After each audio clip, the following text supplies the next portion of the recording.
Howdy, gang. Welcome back to Darkwood. The double up on the wood. Got a brother in the cut. Where the wood at? Oh shit, I thought we were loading already, fuck. There. No, we are now in the, the deep woods? Our goal is somewhere towards the top where the musician's mother lives. And we're supposed to get something, like a better violin or some bullshit for him. It'll help us meet up with the doctor. Beans. Doing.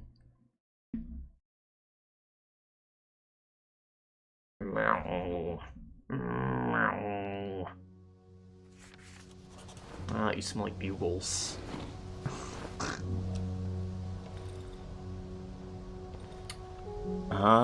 So, yeah, we just got this base. We spent one night here. It's not bad.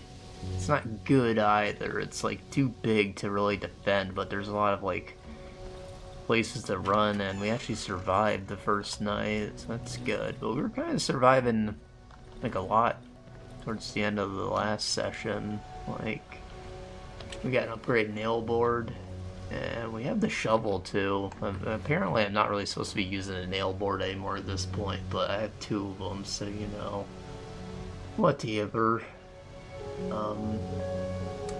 We got the pistol, plenty of ammo, so like we can kind of use that a bit more often too. And I should even like that number 2, you know, that, something like that.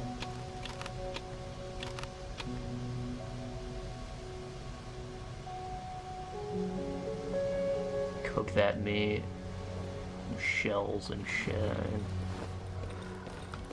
There's plenty of crap at the other base if we need anything, but we do not have the components nor the money to get anything else, really.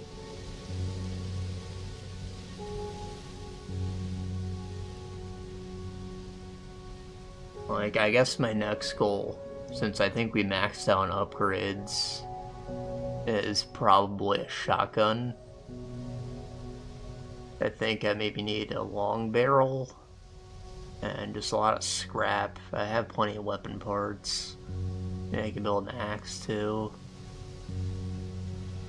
We're almost there actually. And you start stocking them on shotgun ammo too, because I haven't found any.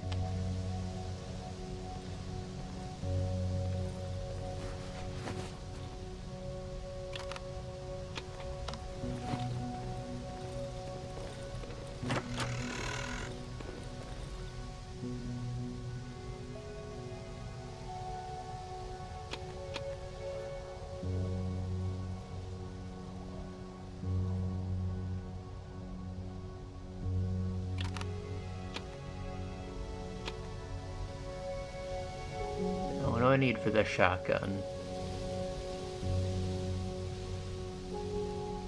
Just a barrel and some duct tape.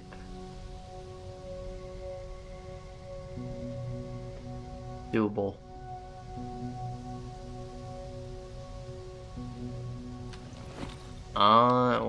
When we came in here, we explored the hunter's house. There's a lot of good shit there we can go pick up when we got time. Cook this meat.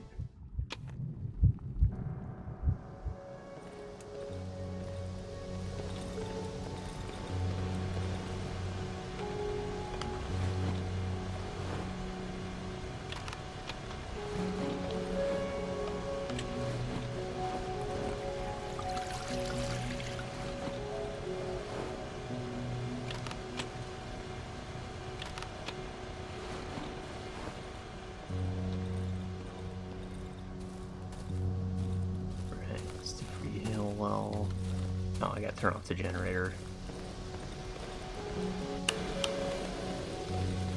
Plenty of lights in this one at least, like wall-mounted lights, even if the lamps go out. So that's nice, I guess.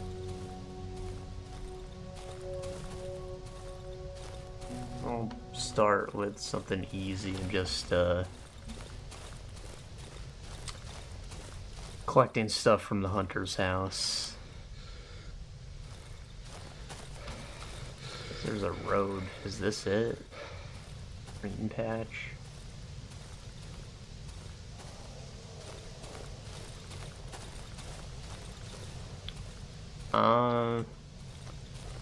Now, something else that I learned. Fuck. Something else that I learned is that we missed an event back in the first zone. The event is, of course, the wedding. We found this place. Apparently, after you find this place, when you go back home for the night, you will hear knocking on the door, which I do remember is very creepy. You were supposed to answer the door, and you'd find an invitation outside, and that would lead you to the wedding. But if you missed the event, like you either didn't find the note or you didn't open the door, I guess it doesn't happen anymore. So, yeah. I don't know. It was supposed to be just a thing. You're probably gonna die, but if you did succeed that early in the game fighting like a high level monster, you'd get a piece of fabric or something, which I don't really need anymore. So sad. Like that's a moment we could have shared together.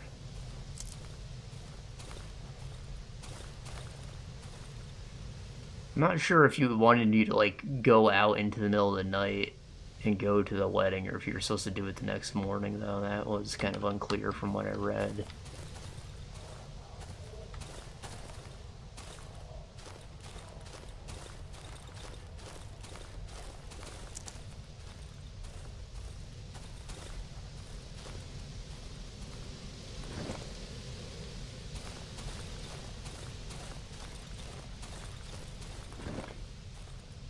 Speaking of reading, I also read that there is a sequel in development now. Announced relatively recently on, like, Twitter, X, whatever the fuck. I'm all the way down here? Huh. Yeah, a different studio is working on it, but they're consulting Acid Wizard because they are still on hiatus or disbanded, whatever happened with them. You know, the original developers are being consulted, but different studios taking over for Darkwood 2. What was I think it was Lord Mandalore who had it. He's like somehow involved with it, one of his teams, or he's helping make it happen. I'm not entirely sure who that is, though, honestly. Like, I know Mandalore Gaming. Is it the same person? I don't think so. But if it is, that's cool. All I can...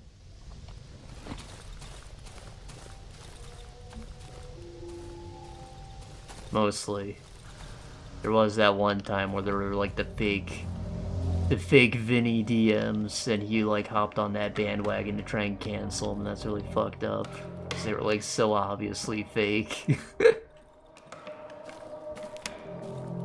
Who the fuck talks through email like that? Come on.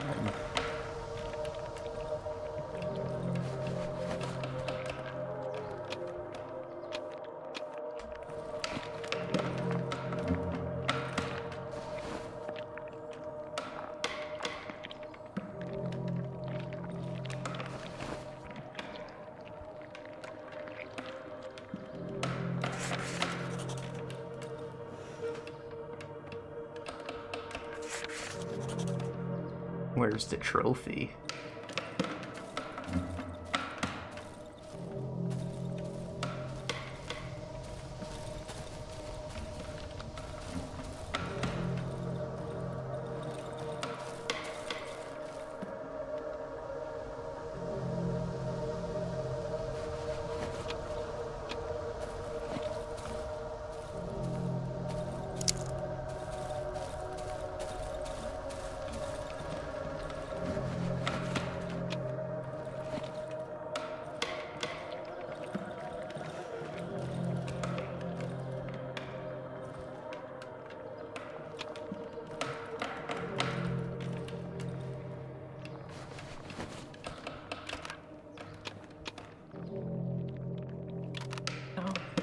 empty single shot pistol.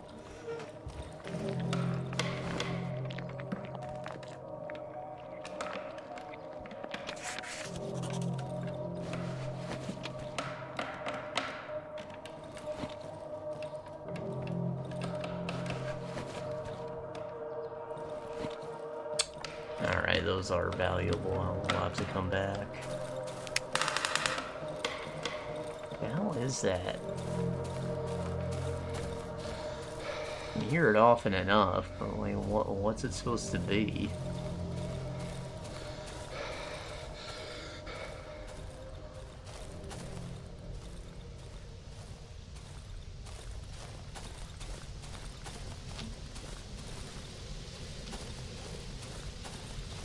Totally almost stepped on those poison shrooms. Oh, by the way, it's been like 2 weeks. I skipped the previous week because there was a movie I wanted to see on the weekend, and I just didn't get around to it during the week. So, yeah. Such is life. The normal guy, please remember that.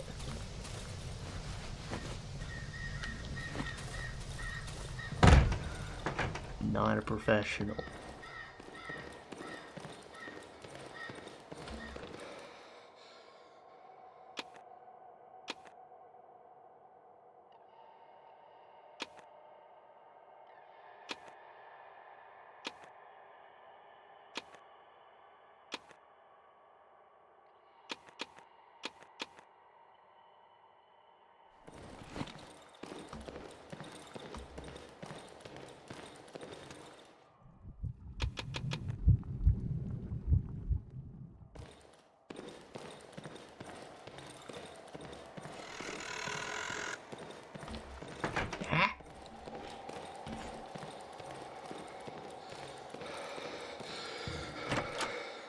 We will, of course, talk about the movie a bit later. I just don't want to get into that just yet.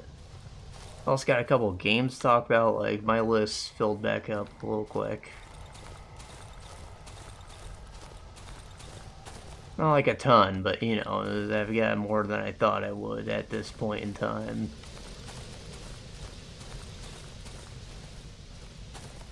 Fuck!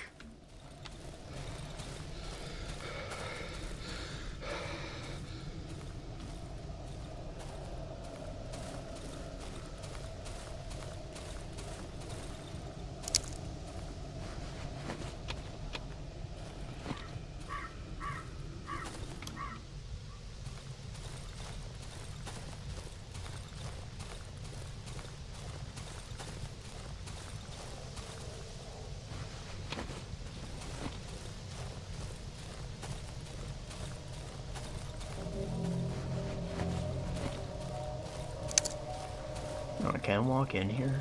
Oh.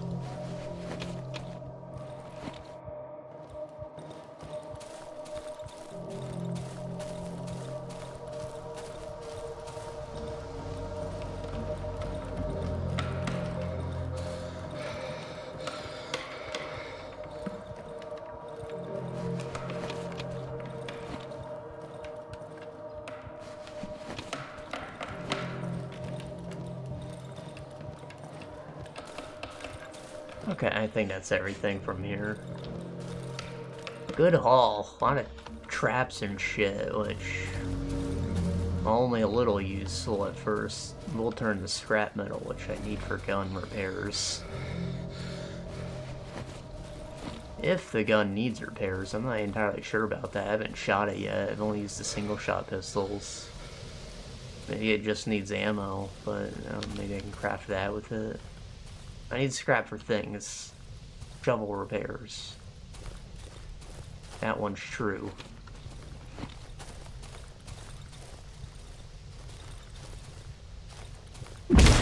Fuck!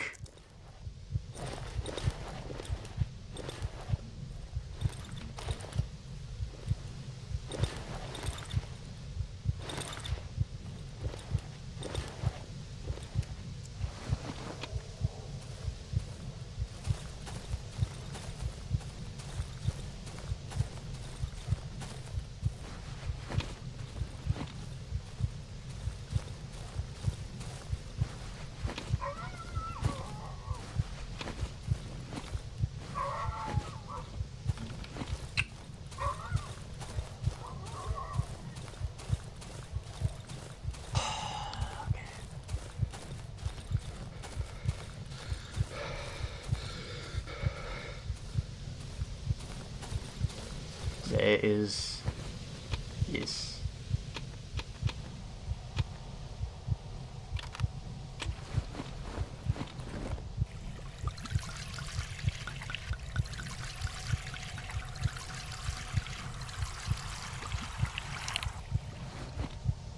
Just like that.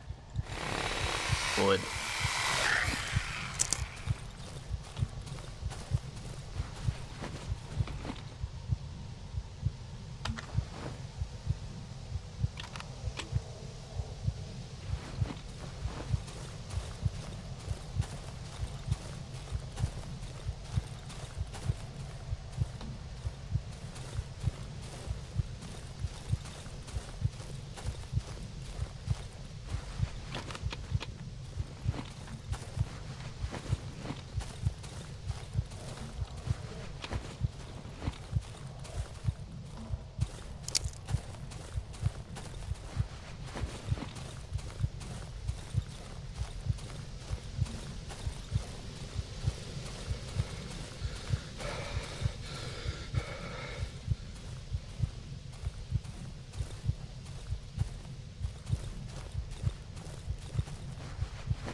Right, so all I need is the long barrel, which I should be able to buy tomorrow if I sell that wedding ring.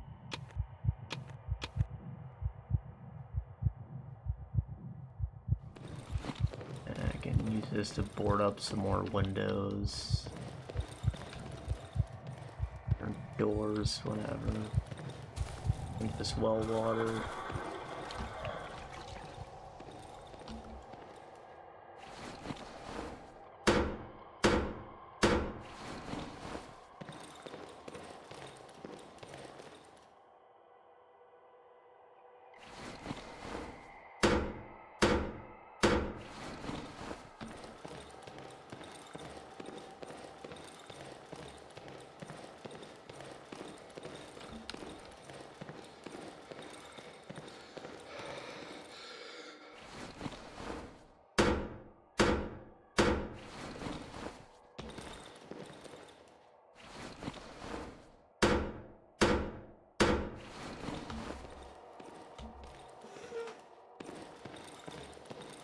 The whole point of this is so, I don't draw more attention while I'm, running around here. So they see you through the window, enemies will crawl in, and, you know, it's not good. Obviously, it's not good.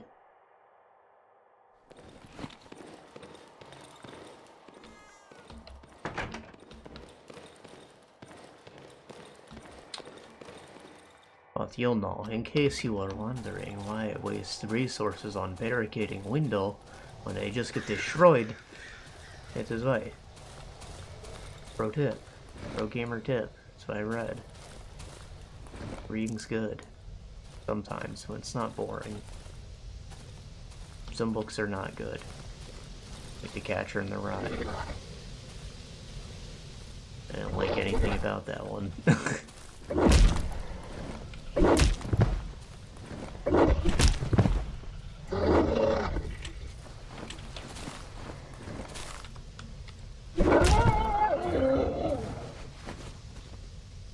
Nice.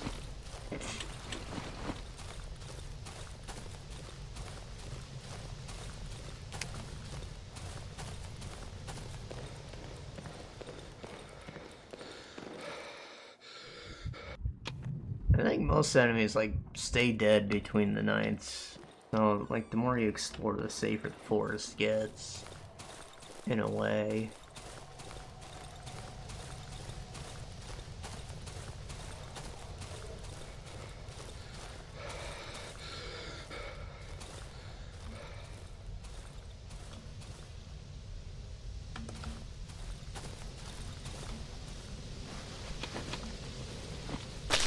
Ah.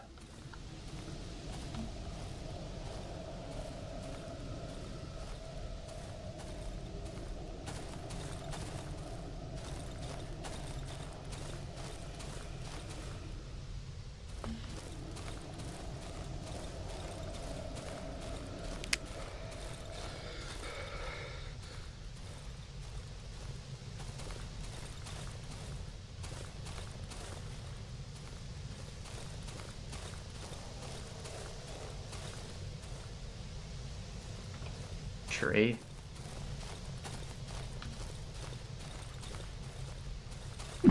Ah!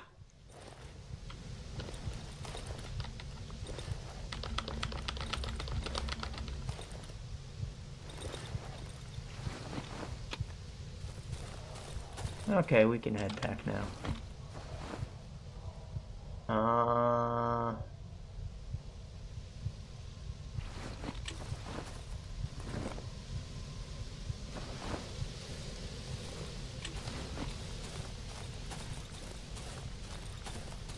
I'm sure there's a way to get more health. More stamina, anything like that. Like a drug. An easy thing for them to do.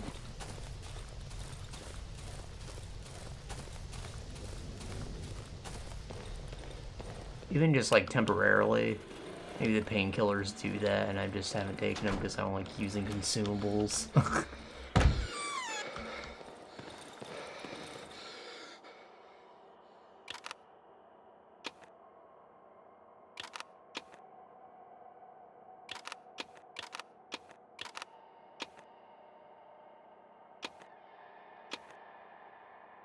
Antidote.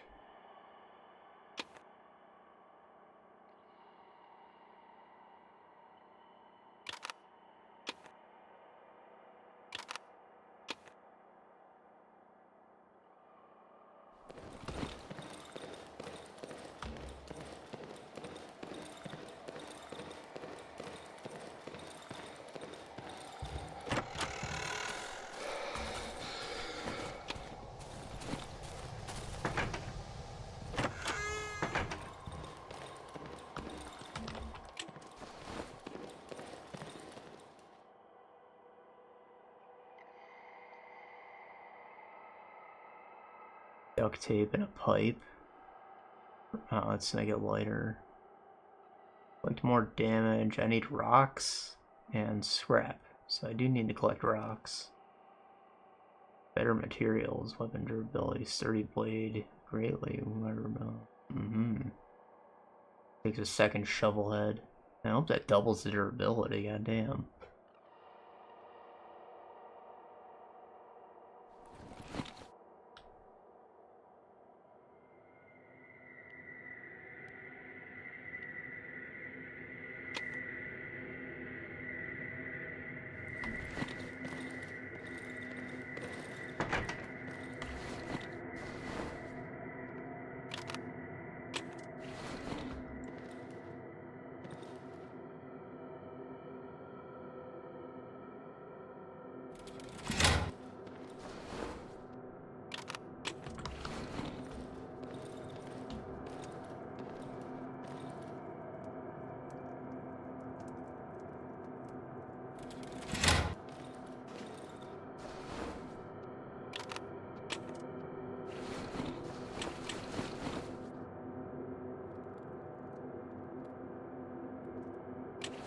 You should have the shovel out because it's slower than the nail board.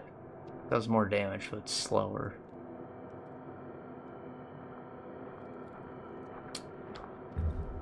A lot of people think the pitchfork's pretty fire too, but it's also slow.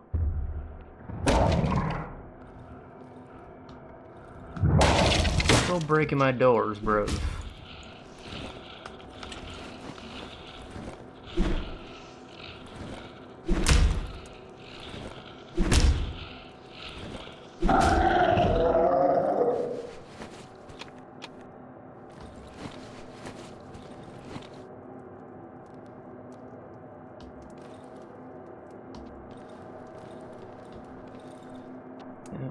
Bear trap.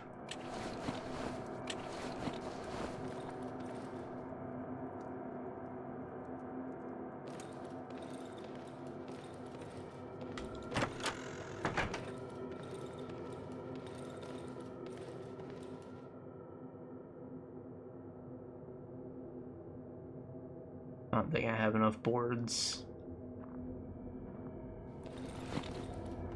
That's unfortunate.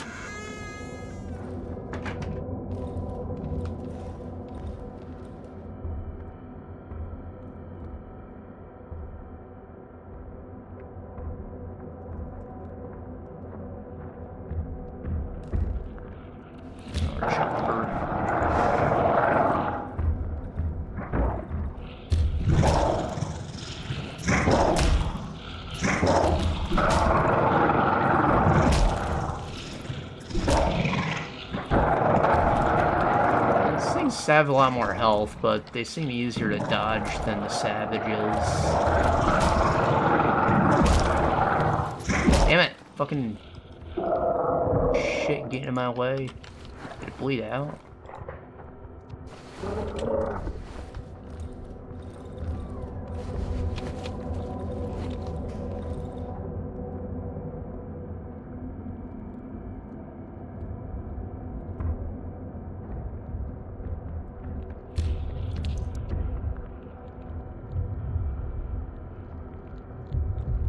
Another chomper. I don't think it knows I'm here yet, though. Oh, there it is.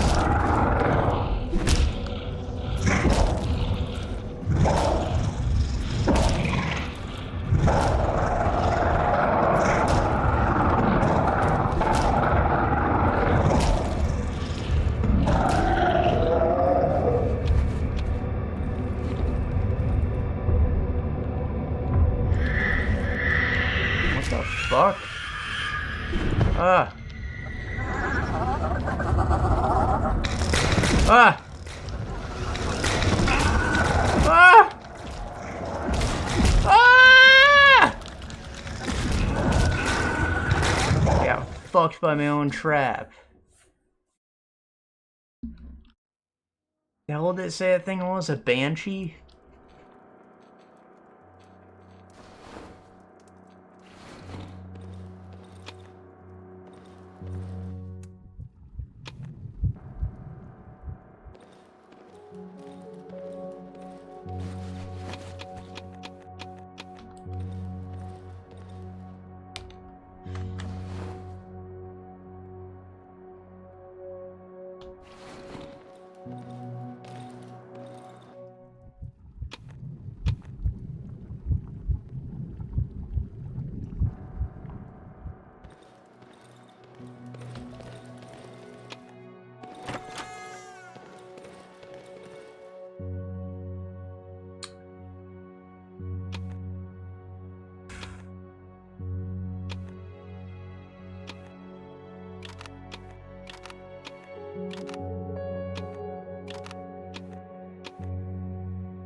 Something like that. Sickle does not interrupt enemy attacks, but what is it, fast? And nails and scrap, a lot of scrap, but I don't know about that. It's a high tier weapon, it has to do damage at least, but the interruption's pretty, like, huge. I like interruption.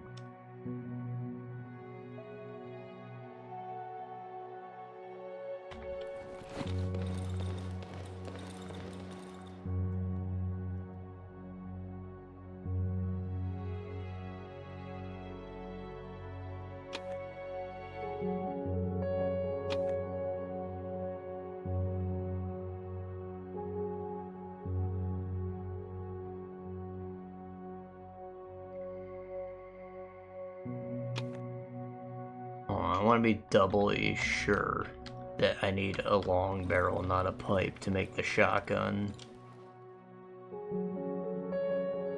It's a pipe. Or, never mind, that's the shit shotgun. The real one needs the barrel.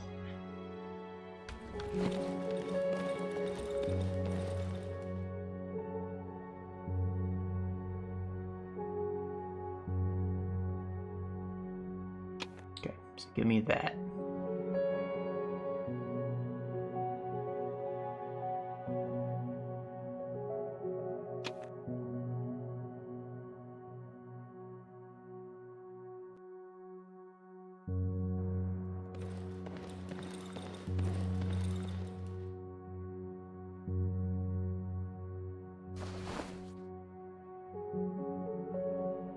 It's cool. I don't have ammo for it, but it's nice to have. Some medium calibers for like an AK.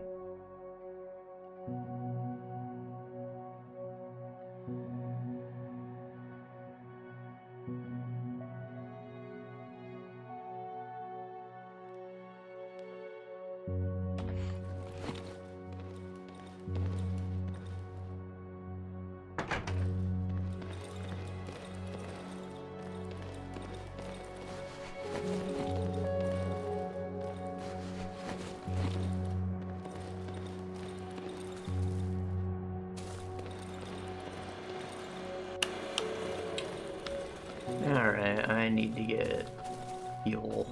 That's my top priority now, I guess.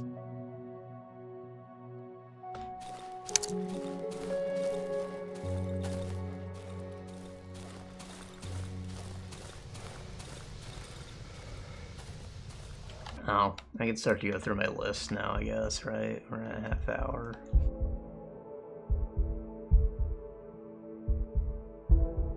Okay, so I played Steelrising. It's actually another game by Spiders. For some reason when I got it, I thought it was the people who made The Surge, but that is not the case. Instead, it's the team that did Greedfall and Technomancer. Down by Flame, stuff like that. So, like, it's a bit of a departure from what they usually make, you know, the sort of BioWare light RPGs. This time they went for a Souls-like, specifically something akin to, like, Bloodborne. Set in the, is this the musician's house? Set in the French Revolution. With robots. They're not like steampunk robots. They're just like, they're kind of grand, lavish. Like, they look almost Warhammer 40k-ish. Like, they'll be made of like marble with like gold trimming on them and stuff. They kind of fit in with all the architecture in France at the time. It's kind of interesting. I like their designs, and the game is very fashion-centric. Like, your armor is... The clothes do have armor values, and for the most part, you're going to wear them for, like, resistance rather than actual physical protection. But in the descriptions, it all tells you, like how these things were fashion statements at the time, what they represented. It's all, like, well-researched stuff, which I thought was interesting to read about.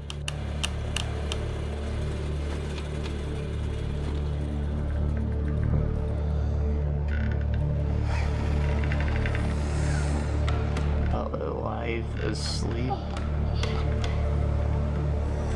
Pale, withered skin, hollow eyes, teeth black as night. Looks alright, but he's still moving.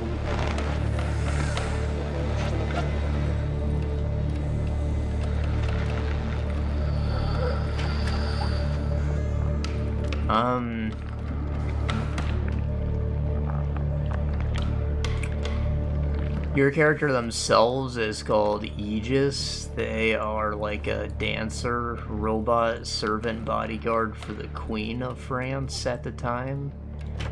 And basically the king went crazy and he locked her up in their sort of vacation home. It's not the palace. They have another place called St. Cloud where they stay for some reason. I don't know. Chestnut Man? Oh, it's Chestnut Man. Some nut on his face.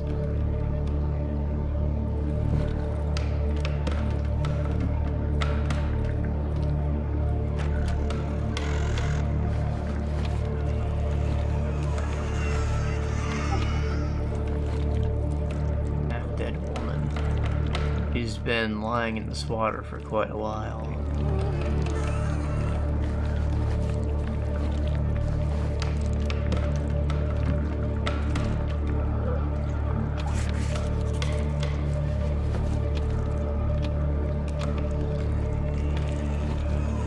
Or around Wargrove is heavily scratched, someone must have moved it frequently. Well, is there something behind it? Picture on the wall. Oh, there's the violin. Please don't. A lot of valuable stuff in here. You'll pay.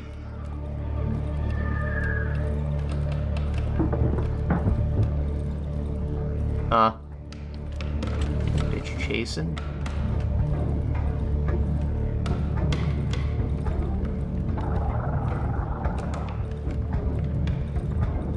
Sorry, I'm locked in. We'll continue talking when we're out of this house.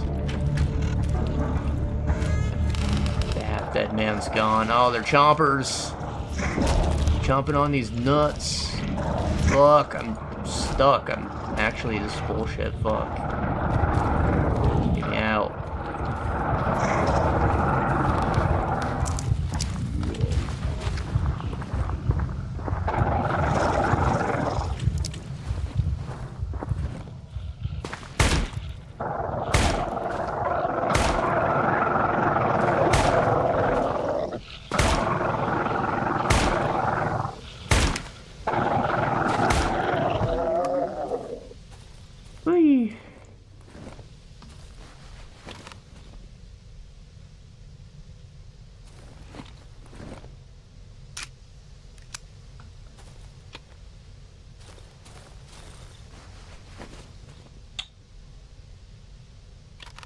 Combine them, you fool. Shit.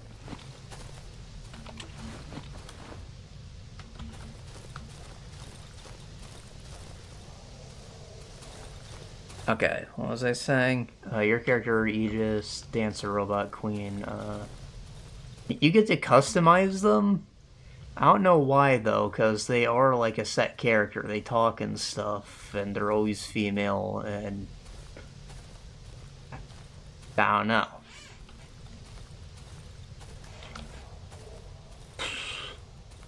And dressing them up's one thing, but like, why? I don't understand why the character creator was there, really. They're not very interesting. And they talk like a robot, which I you'd expect they are a robot, but like the acting isn't like, you're not gonna feel like it's amazing or anything because they just sound robotic. And you're not conveying emotion, but you know, maybe it takes skill to not convey emotion sometimes. Who can say? No comments. I wasn't very interested in the story, like, aside from the robot stuff, though, and I guess they do maybe focus more on that aspect of it, but I don't know. The poor didn't like the rich anymore, and they killed the king. That's what happened in the French Revolution. I don't care about the little details. Plenty of notes talking about this shit and, like, politics and whatnot. If you're into that, it's there for you. But I was not here for it. I was not present. I tried. I really did. I was just so dry, and they're talking about things I don't care about. Like, it's France, bro. It's France. Everything you don't like about France is present.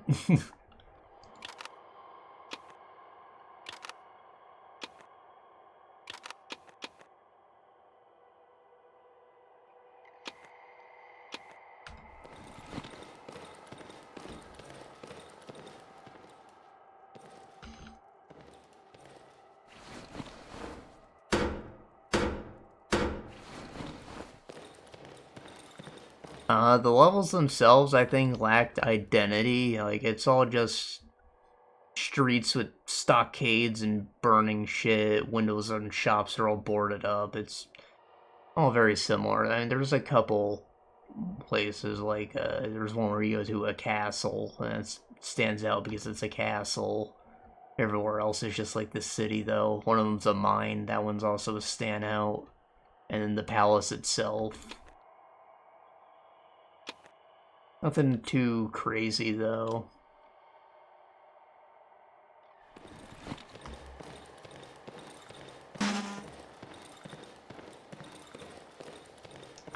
The weapons were all very unique. I guess because you're a woman who used unconventional weapons, maybe. So, like, there was, like, the chain, which is kind of like a flail, but not. There's, like, fans. Little flintlock pistols, elemental things attached to them. Dual swords, a big cudgel kind of thing. I call it a warhammer, but, like, it's not a hammer. It'll be something else, you know? The swords are, like, the main thing that is usually a weapon, of course. But even then, you use them as, like, dancing swords or something, you know? And all of them have, like, a sub-function that's kind of randomized, so it's not like there's a ton of weapon variety, but each weapon is unique and worth using if you like its ability setup. So, like, I started with the chain, for example, and it had an ability that you could, like, throw shit.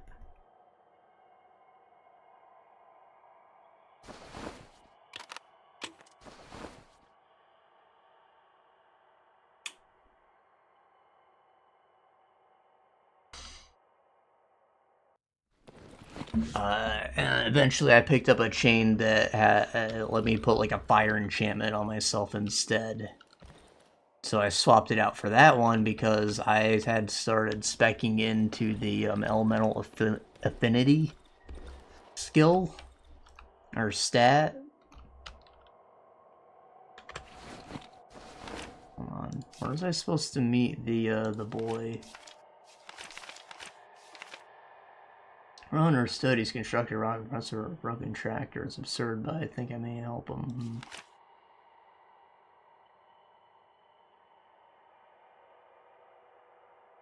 He's afraid to go himself, gone.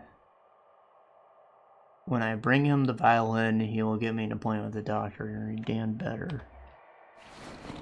Alright, I guess we can run it down to him tomorrow. Day is ours to explore.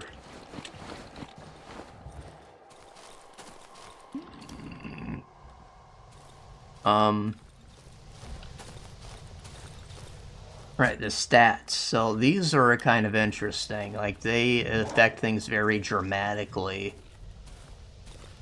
Which I think you might consider influence from their other games. Like in the Technomancer, you only had a few stats, but you leveled them up. And they're like a very essential kind of way, like you'd only have 5 levels max. I think the highest I put one of my stats was maybe 8 points, but, you know, it's like, spread them out pretty evenly because they're all very useful. Strength's a bit less useful than the others, but it's fine. And its strength, you know, it just adds damage.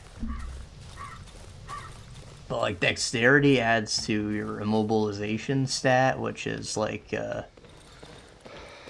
when you hit enemies, you build up a meter to them getting stunned for you to deal, like, a lethal critical attack.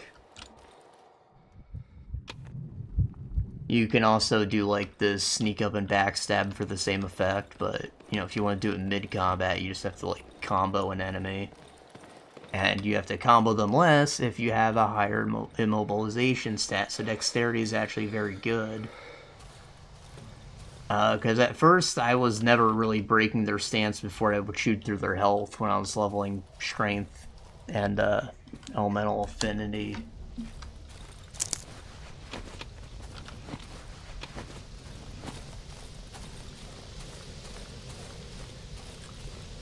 But eventually I started leaning more towards that. The elemental affinity increases your elemental resistance as well as your status build up on enemies, so it was just like a very good thing to build in. And that kind of led to me doing something I don't normally use, which is consumables. Like throwing fire grenades and shit. Still not... Well, there is a shop for you to buy. I mean, each bonfire acts as a shop, so it's kind of nice, actually.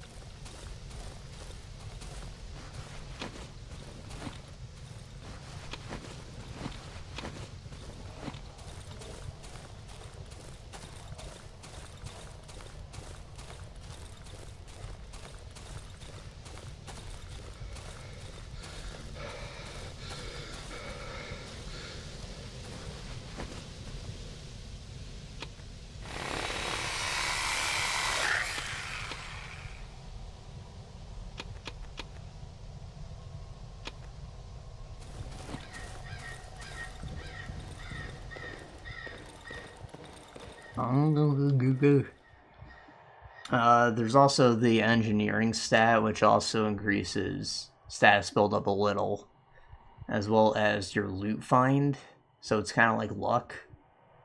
And it also gives you like plus 20 armor for each point you put in it, so that was the one that I focused on a lot eventually, when I started seeing that the clothes I got were mostly just clothes. And again, you wear them for like stats, or, you know, status resistance, but not so much for armor, though there is a set that does have higher armor than the others, if that's what you want.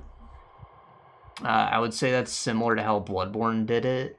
So you can sort of focus on fashion eventually after you've got your stats worked out.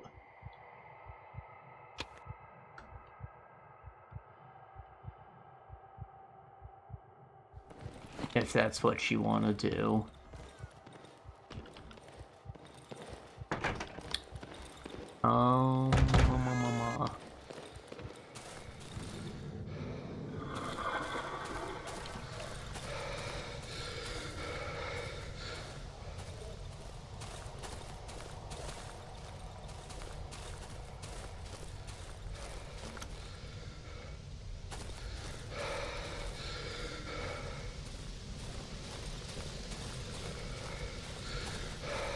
Probably should have put some of that fuel in the generator, huh?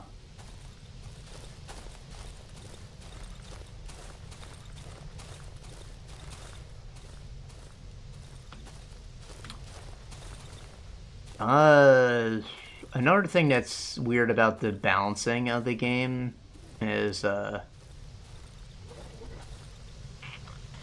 enemies are sort of unleveled. Like, when you go to a new level, you might find a new enemy or two, but any of the enemies that you've previously seen will have the same stats. They won't be any stronger. So the game starts out, like, kind of rough, and then it gets easier as you play. Which really goes a long way in making all the stats,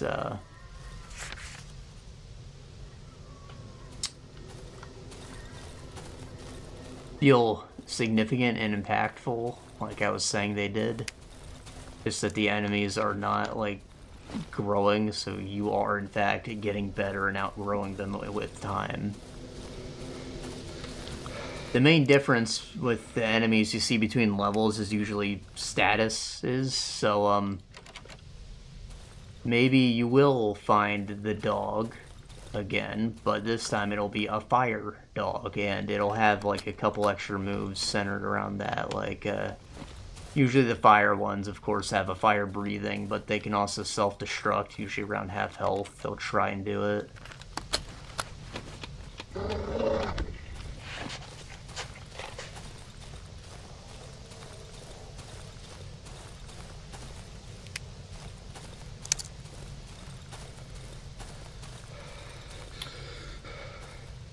Uh, so that's how they keep things fresh.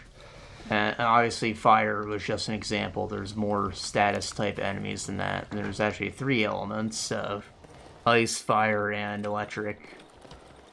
And each one has its own unique status element. Fire's the obvious one, but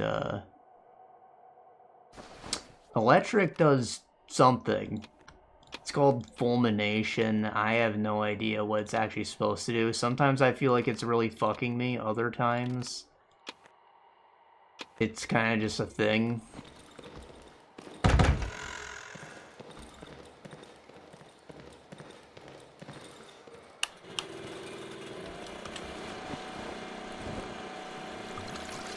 So I never really used it much myself, but ice, of course, just freezes the enemy in place.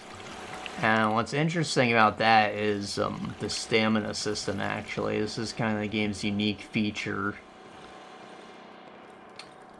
When you use your stamina, you enter like a cooldown period where it has to go from your full bar down and then it regenerates. But you can activate by like blocking, kind of. I don't remember if it's the block command, but you know, something like that. It's kind of like the key pulse in Neo to cancel the cooldown early. It's the rapid cooling mechanic.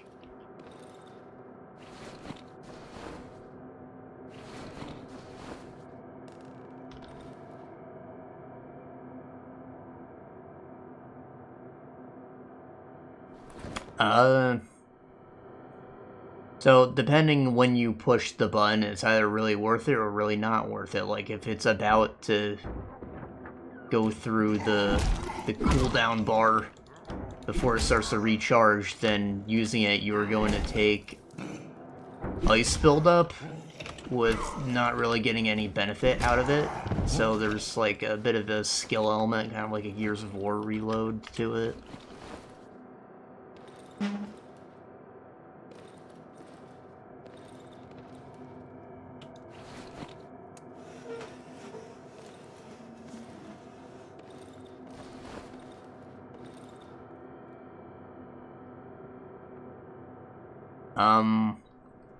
And it does mean that you can kind of just keep spamming attacks on the enemy if you want. As long as you are able to deal with the ice buildup, which maybe you took a resistance tincture first, or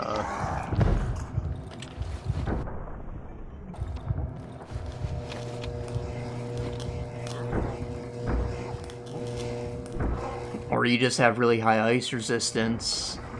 You know, you can maybe do it 1 or 2 times before it'll possibly freeze you. But even then, if you time it right, you can just work with the freeze and shake yourself out of it before the enemy has a chance to attack you. On bosses specifically, because they attack a lot slower.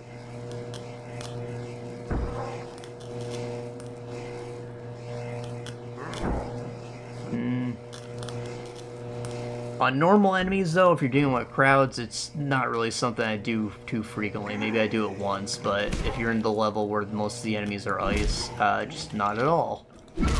Not me. Fuck! Shit! Oh my god. I clicked on a corpse, bro. Like, is that real?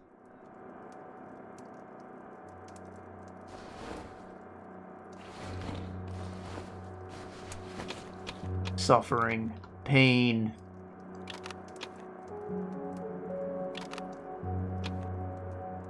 The fact that I wake up from the shit every night, it's... both makes me feel safe, like I'm able to beat this game whether I'm good at it or not, but it also kind of adds to the horror of this situation, like, I'm just here to suffer.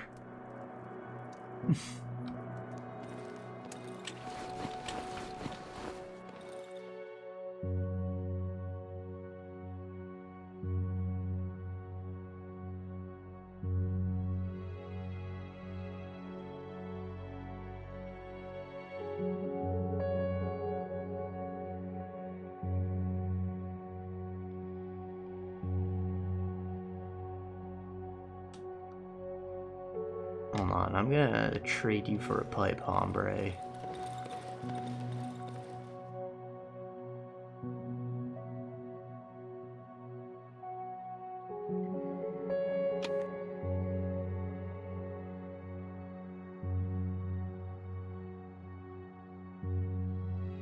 The pistol cannot be upgraded, so I need his handgun for him.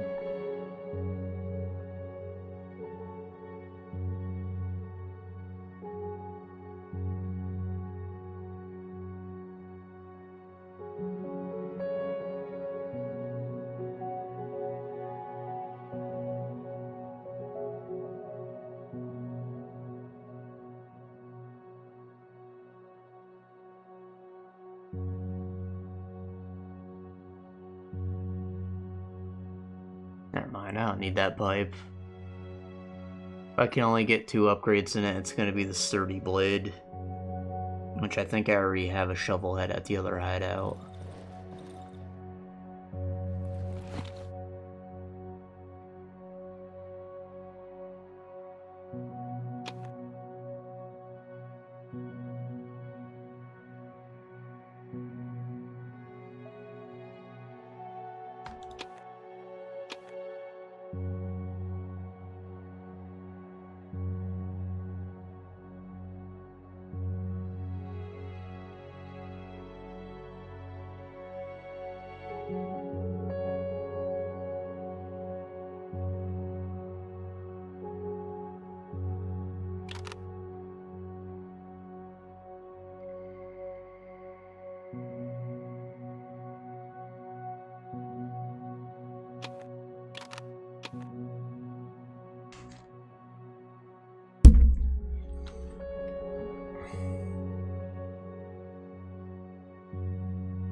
Should probably keep the flashlight.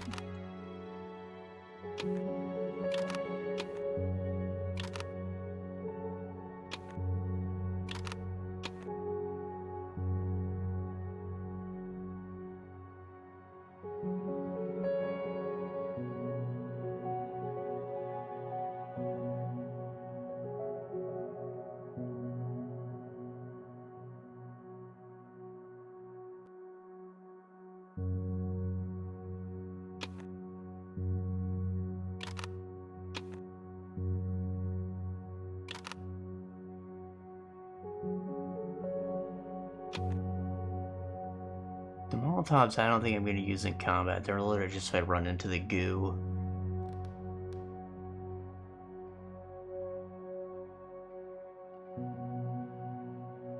More cloth.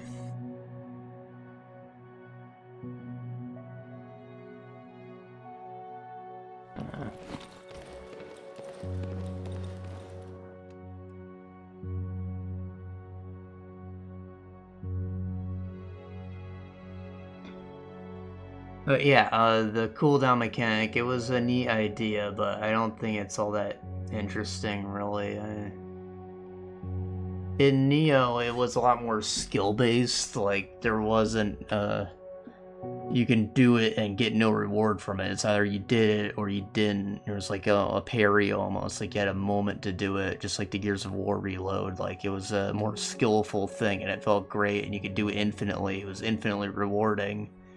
Or here it's like, you can do it once, and if you do it twice, you're screwing yourself.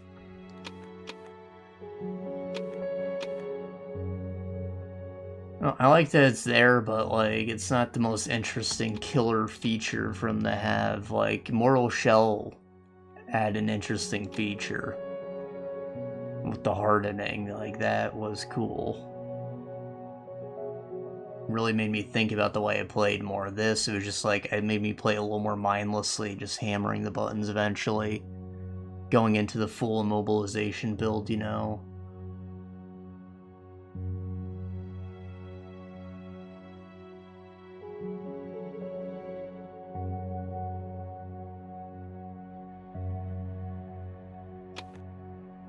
Gonna buy one of those.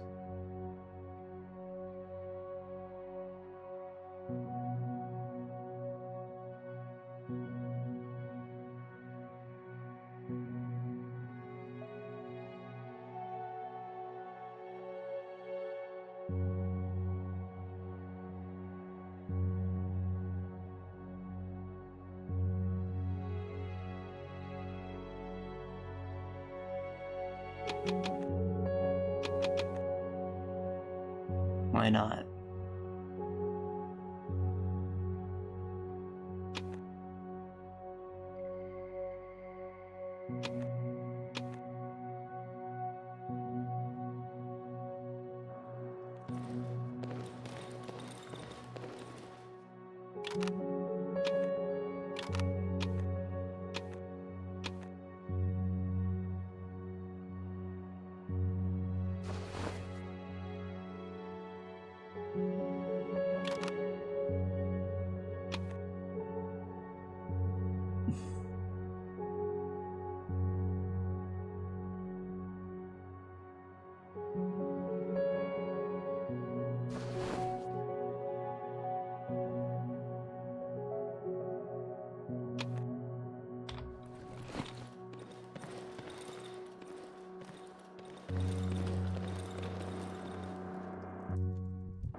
I have the violin in my inventory, right? Yes.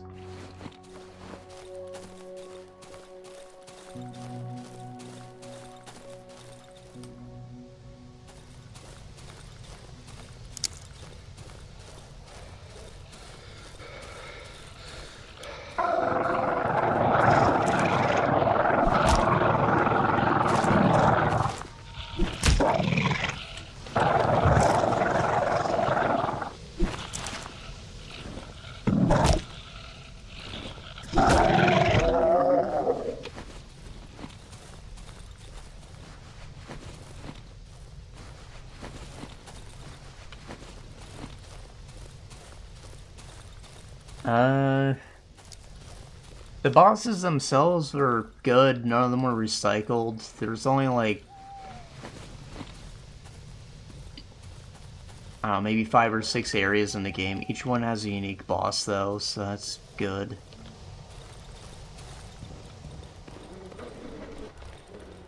Boss fights are always important. The game has like a light quest system. Like, at first you're kind of just doing the levels, but after you do the 3 main ones, you'll unlock side quests that'll make you go back into old levels and explore new parts of them. Or not. Sometimes you just, like, go back and, you know, maybe you open a door that was locked before until you had the quest active, and it's just, like, one room with some things to read or a flashback cutscene. I didn't love it. I mean, it was an attempt, like, to make you go back to areas, but most of them were kind of just, like, I don't know, I gotta level up out of them, usually. When you kill a boss, you usually get, like, a sort of Metroidvania upgrade. Nothing too crazy, just, like, a grapple hook, not a fun grapple hook, just, like, a point and zip for specific parts, and there's the kick, lets you knock down certain walls, and well, the last one, like a dodge, air dash. That one was kind of useful, actually. You could, like, close the distance with it after you do a dodge, just zip back in, and it's an offensive one, because all these have elemental status effects. So instead of just consumables, you can also use these instead to apply statuses, so that's good that you have an option. They, in combat though, they consume ammo. It's really weird, but like your special moves consume anima charges, but they're basically like little ball bearings full of magic that you spend for your gun attacks, and again for your specials, including your new moves. Which are always free when you use them for exploring, but in combat, like if you hit an enemy, it'll consume ammo. But apply status, so like, you know, you do you. At first it was a little detrimental, but as I got more engineering and increased drop rates, I started to get like a lot more ammo and it wasn't a big deal anymore. But like when I started the game, the first pair of dual swords I found had a parry as its special move, and I didn't want to use it because the parry took ammo and it was really off-putting. Eventually I did settle on one. It was the elemental version, so it was still a parry, but when I parried successfully, they would get hit with fire and ice damage.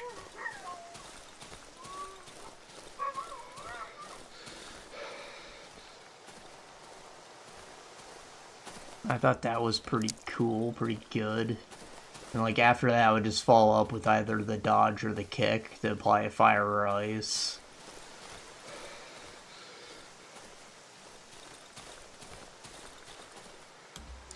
And the electric one I never really used in combat because again, I didn't totally understand what it even did.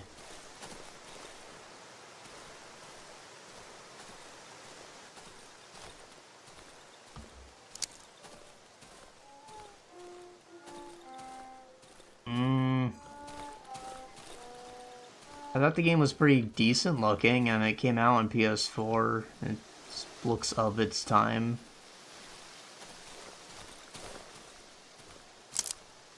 Not like the most impressive thing ever, but you know, it was fine. And I think combat feels really slow and clunky at first, but you also are playing a robot, and like, shit hits kind of hard. You get used to it.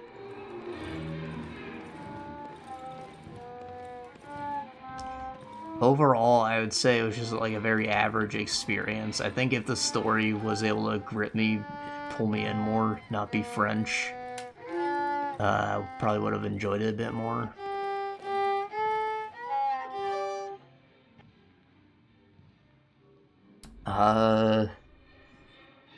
When I would give it like a 6. I had an above average time. It's competently built. I didn't encounter any bugs or anything like that. But there was nothing like crazy stand out about it. And again, like it's the game itself is like a finely built quality product. Nothing special, but it's good, and the story was just not enough to push it up to greater heights. Visually, it could have been more interesting. Not that it looks bad, but it could have been more interesting. Like, all the areas were samey, I said. So, that's where we're at. I'd like to see them attempt another Souls-like in the future, if that's what they want to do. Which I don't think it is, but, you know, if they want to, I think that they could pull something off. Maybe go for fantasy instead. Go back to the Bound by Flame universe. That could work.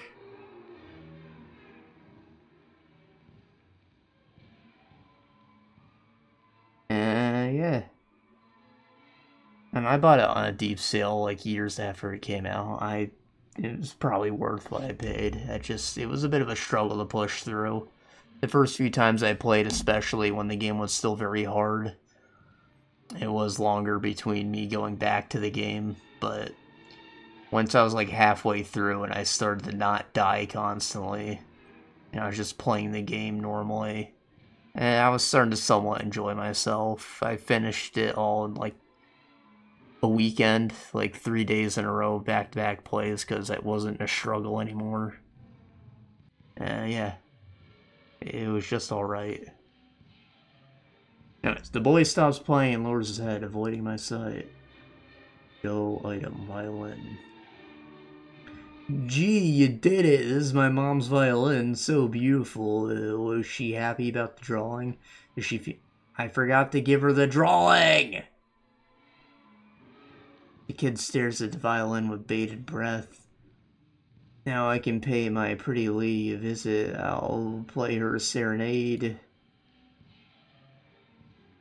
Will you visit me at my parents' house, mister? If they borrowed the violin, they surely aren't angry with me anymore.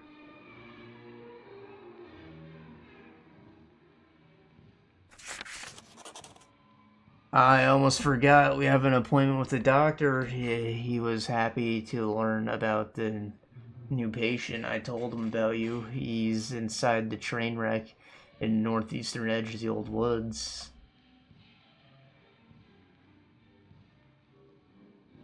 I saw the villagers dragging a cart with a dead sow, the one they called the mother of all pigs. It wasn't as beautiful as they said, nowhere near as the pretty lady.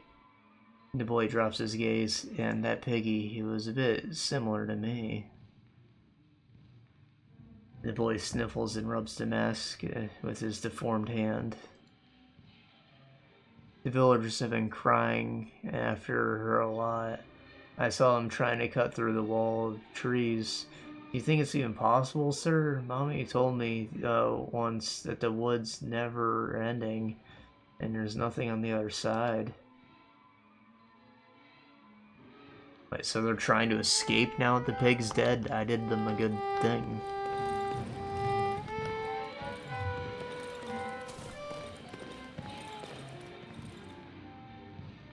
Can't believe I forgot about the drawing, man.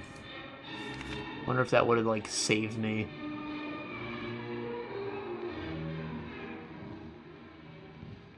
The boy sure was happy to see a new violin. Time to visit the doctor. The bastard resides in the abandoned train, northeastern part of the old woods. Perhaps I shall finally get back what's mine. Kate also told me I should visit him and his parents' home someday.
I don't want to light the oven. Can I back out?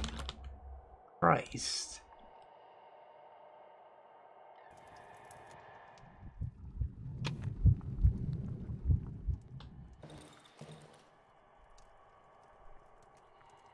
Yeah, I got a lot of good shit in here.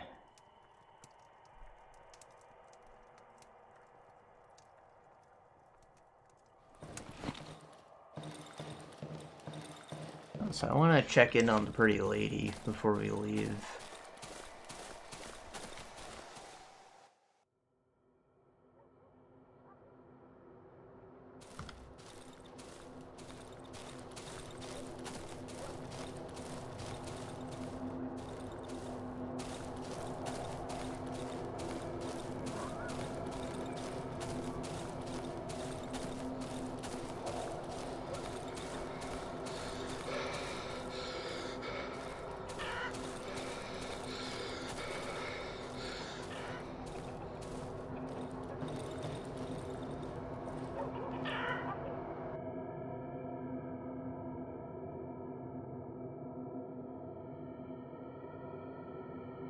Oh dearie, someone has slaughtered a wonderful pig, the only sow in the village. Where will we get our meat from now? Lord have mercy, I don't know where the world's gonna come from. I won't have them butcher my hens. Even if they come for me, I won't let them.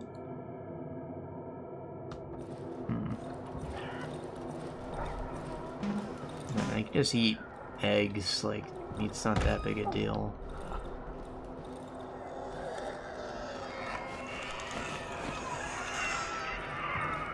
Okay.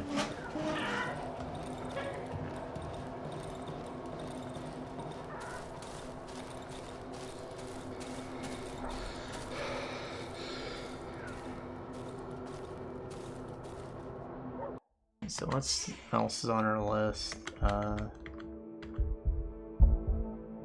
Crap. I also played Drova Forsaken Kin.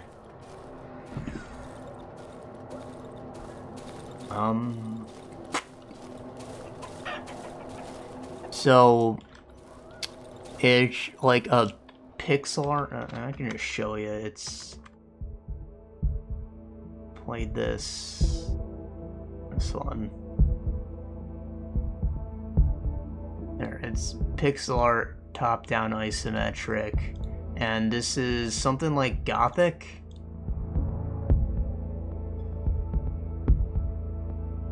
If you've heard of Gothic, it's like a Eurojank RPG franchise with a cult following. Some people think it's jank, some people think it's the best thing ever. I'm in the camp of it's both.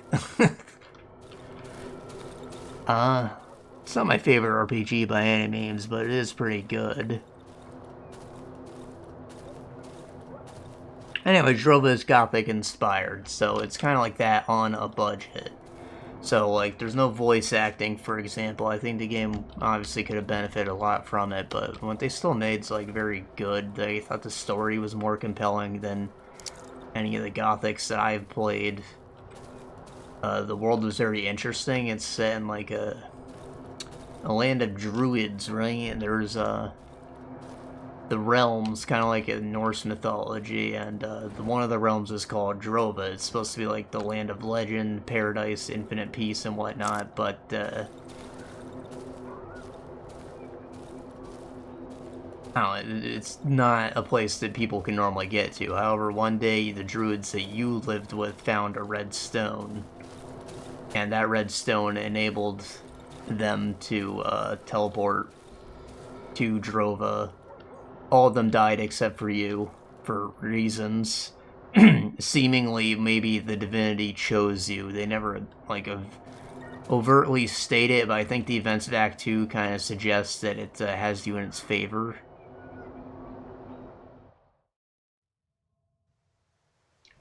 And from there, you get to learn about what's going on in Drova, because it is not the land of peace. It's kind of a shithole, in fact.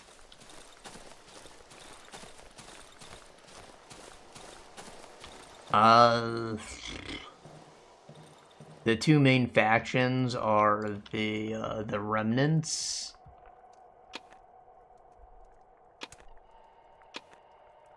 who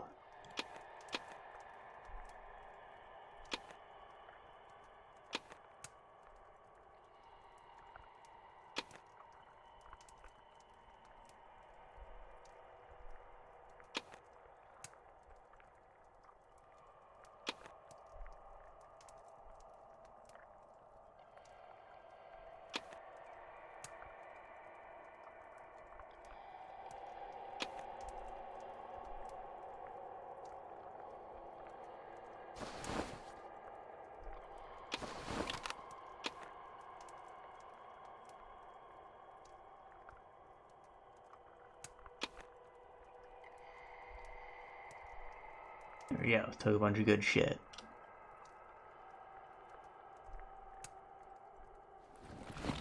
Yeah, there's the Remnants who are trying to leave Drova because they think that it's a lost cause. And the Nemetin, which is like the town of people who came to Drova originally. Not originally, but like the main group who is currently like the civilization there. And they are trying to turn it into the place that they've heard about, the land of legend, paradise, whatever.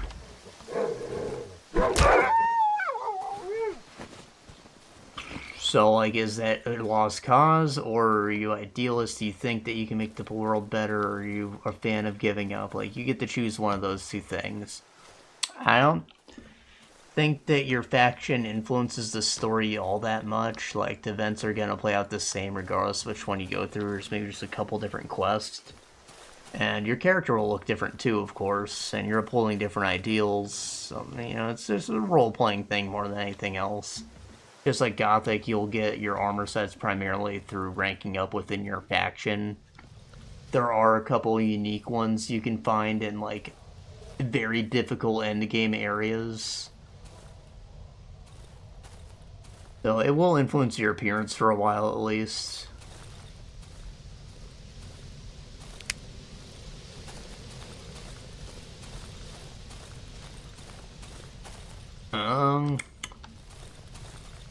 And just like Gothic and Elix and all that, like I explored like 80% of the map during Act 1 before I ever joined a faction.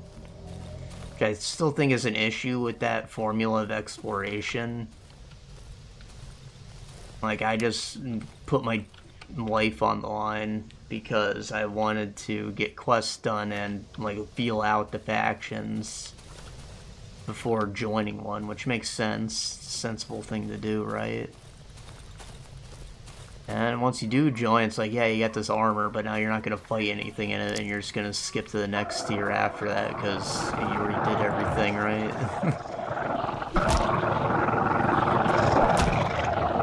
I think once I started the story, got the ball rolling on that, I kind of just stuck to the main quest. I wasn't really doing side content too much anymore. Which, again, is like a Gothic thing. It's not really an issue of Drova. They're just trying to mimic the formula that they liked and thought worked.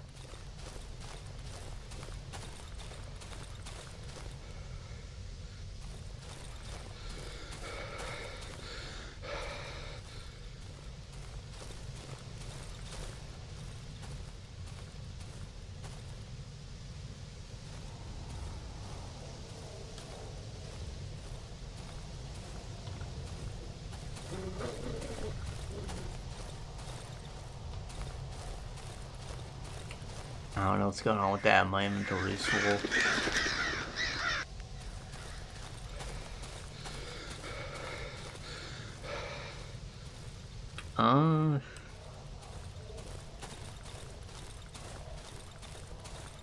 So the world was interesting to explore. Again, it's all like druid stuff, which I don't think is, like the Celtic setting isn't used too often in games.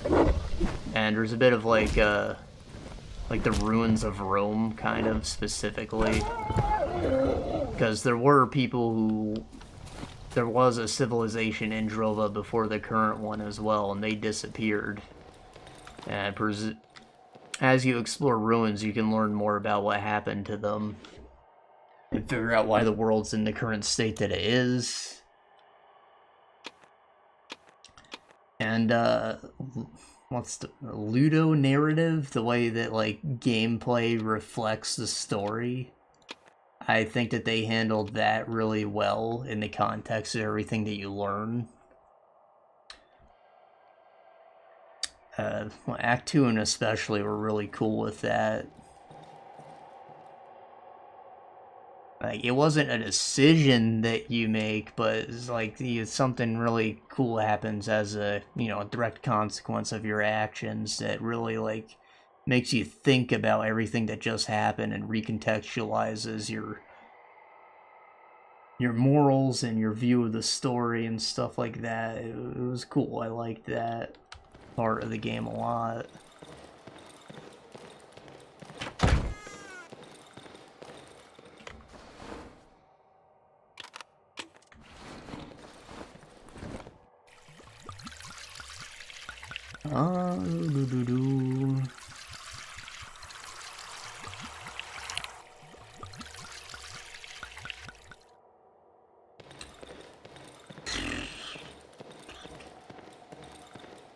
So character progression works a little weird.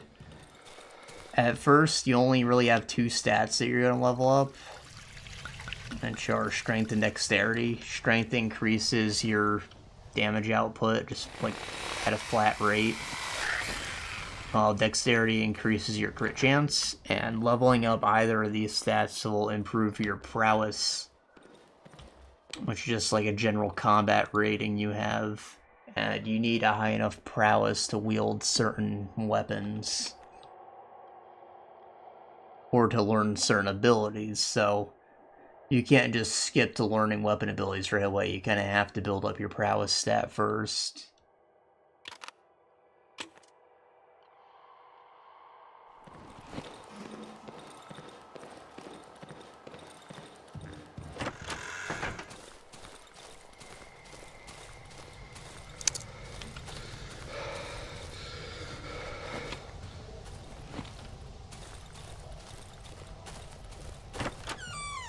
There is also the mind stat, but you won't really be doing any magic till, like, Act 4. I think that's when I got my runestone. Maybe it's different on the Remnant Path. I joined Nemeton, by the way, because I don't like running from my problems. Also, in terms of Ludo narrative, like, I felt like I was making the world safer with every monster that I killed, right? So...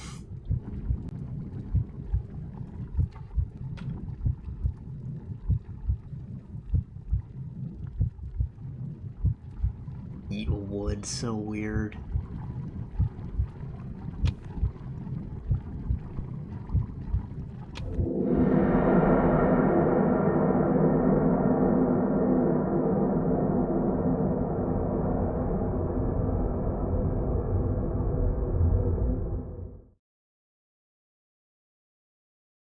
We having a hallucination again. Ring-a-ding-ding-ding-ding-ding-dong.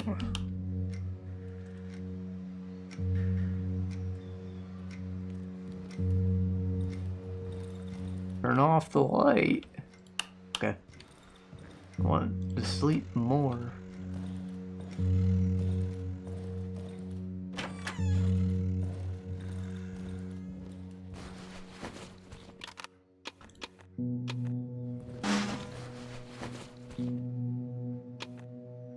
Money. Polish money.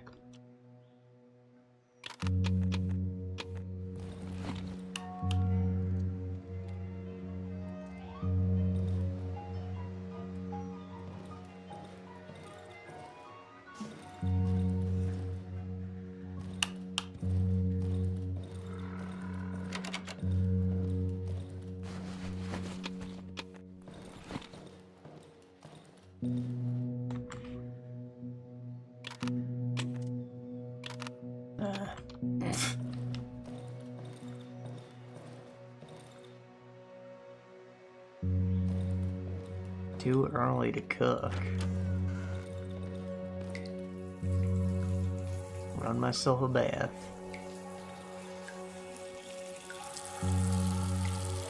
The Frano washing machine I spent 2 days in the queue to get.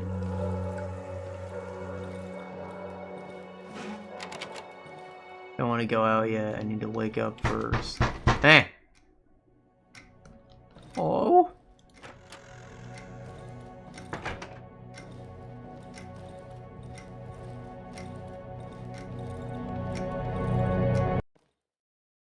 That's the guy. That's the guy that I am.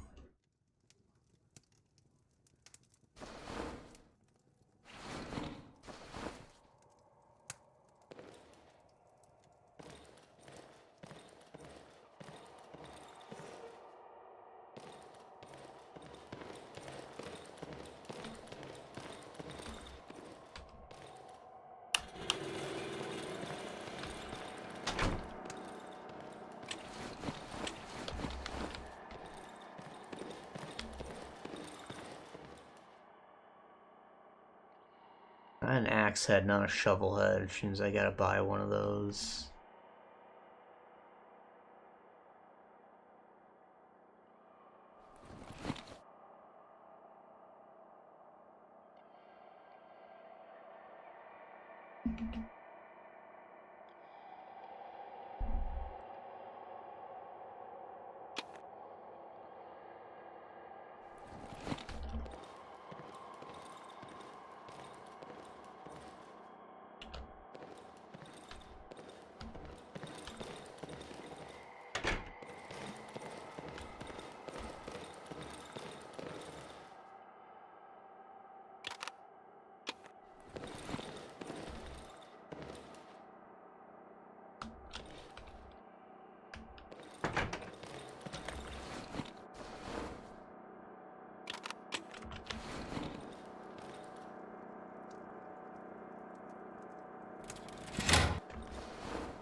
Okay,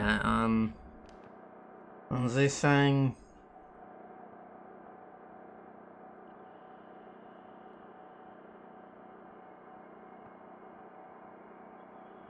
Right, the stats progression. There are also like rare plants you can pick up while you explore. They'll give you permanent stat boosts.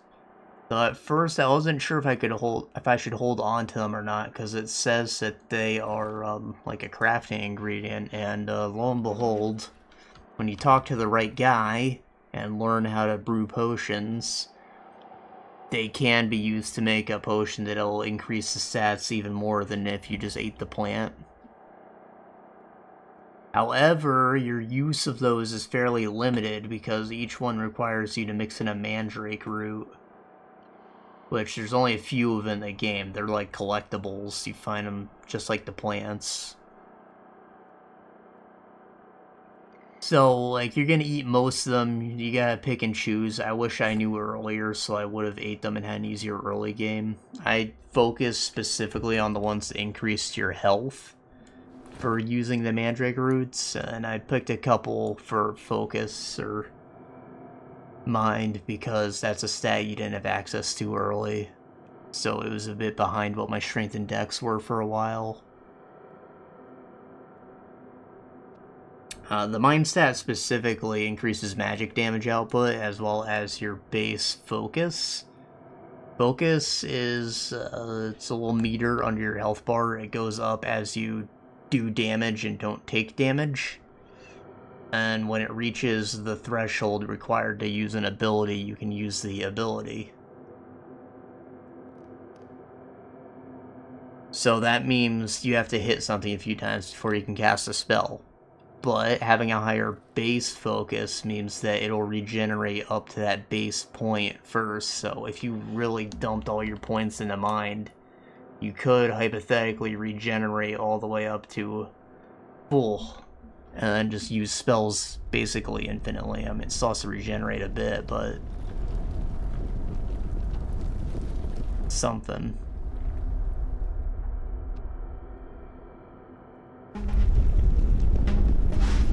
What the fuck?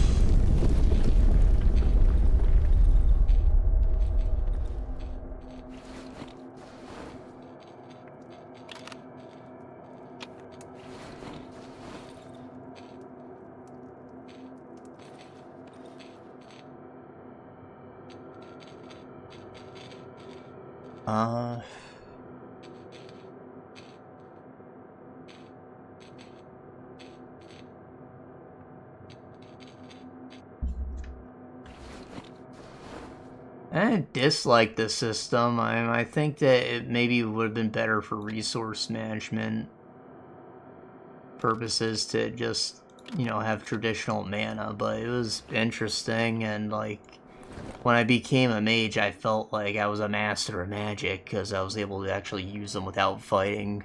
Some of the easier skills, at least. And some of the more expensive skills, even like non-magical stuff, I was able to use more frequently, so it was worth investing in mind even as a warrior, if that's what you were trying to do.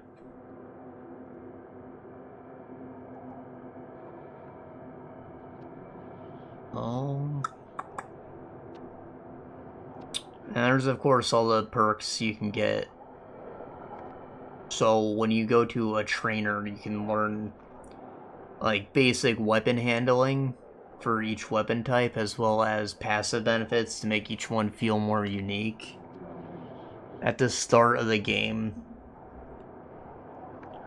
you can't really wield your weapons too well, so they don't hit hard, and they use a lot of stamina, and they all feel relatively the same other than the actual attacks.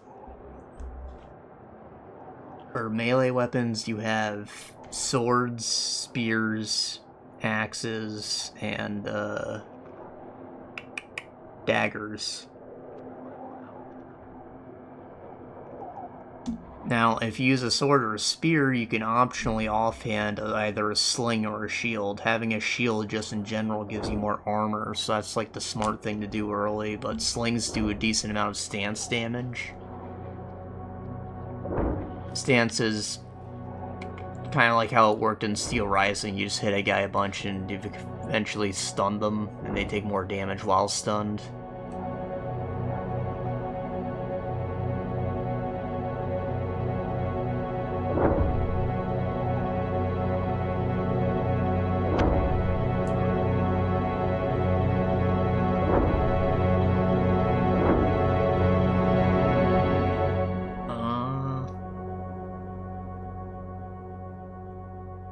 There's also a bow, but it doesn't work too well without training because it requires ammo and it's slow to load, and your quiver that you have to upgrade doesn't hold very much. Like, it's just for initiating, really.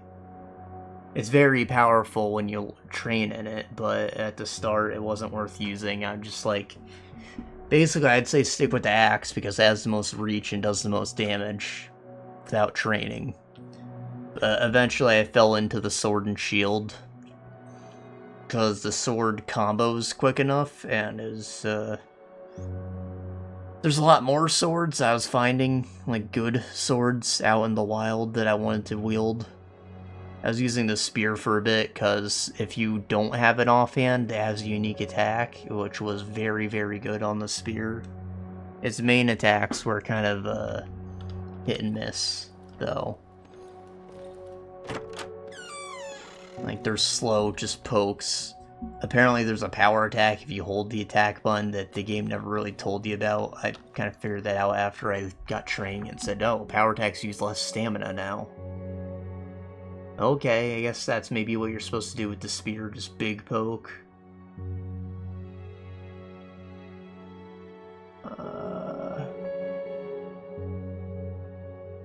Yeah, I need Shovelhead.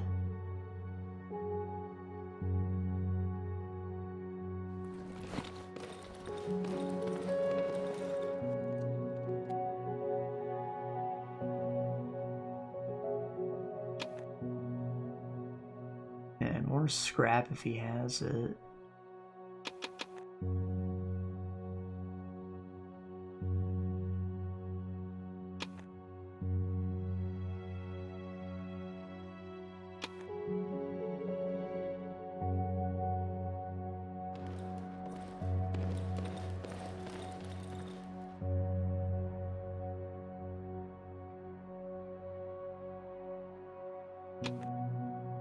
Yeah, I'll sell those.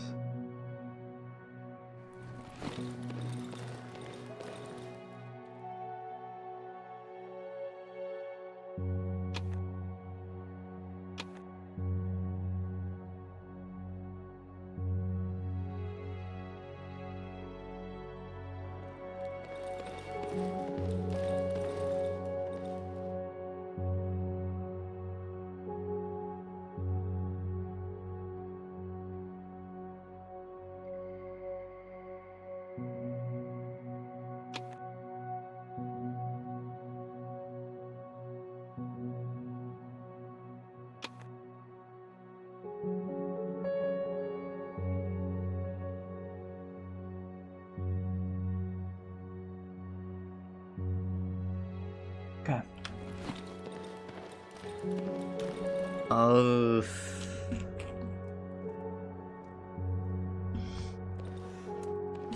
Oh, specifically I used the sword because I wanted the shield, which seemed very busted after training in it.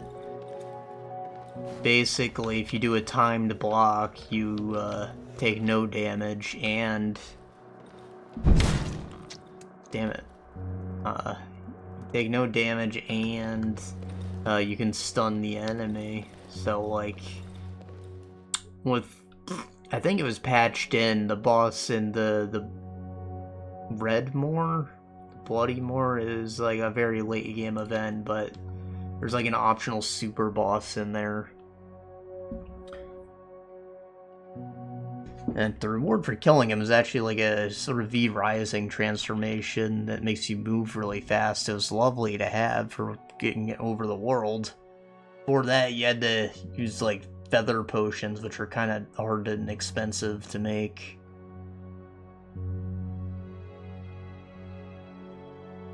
Anyways, for him specifically, I just like parried the fuck out of him. It was great. It felt awesome.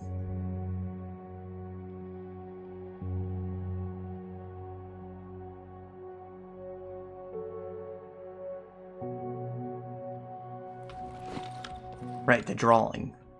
There. I should bring that to the parents.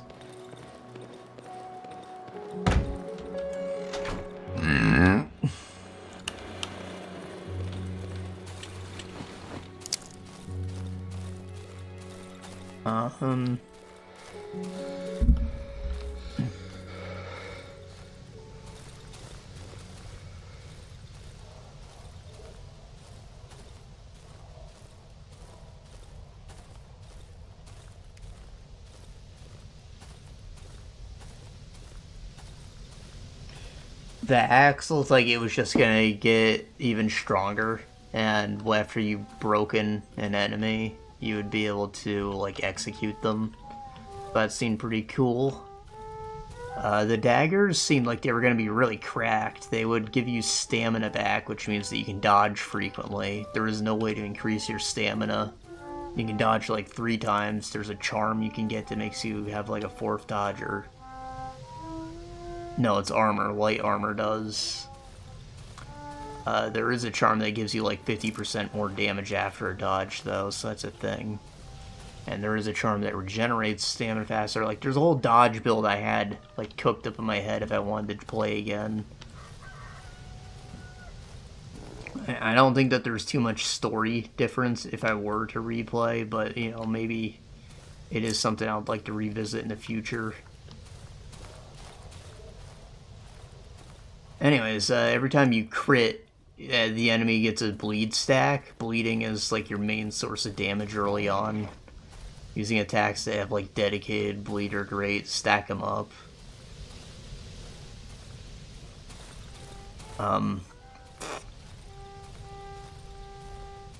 Yeah, the dagger's basic skill is one that like applies poison to enemies who are already bleeding, so they get like double fucked. And they seemed like they were going to be really good. Why did you kill them? The boy silently stares at the ground beneath his feet. He clutches his violent hands. Please go away. I'm sorry, I forgot the drawing, dude.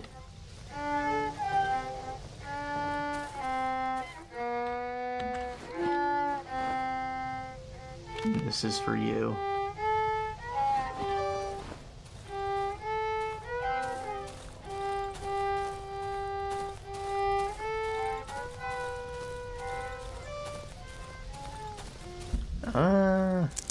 I didn't really look at what the spear did. I don't know why. Like, I used it for a little bit. Just was kind of dead set on the shield at that point.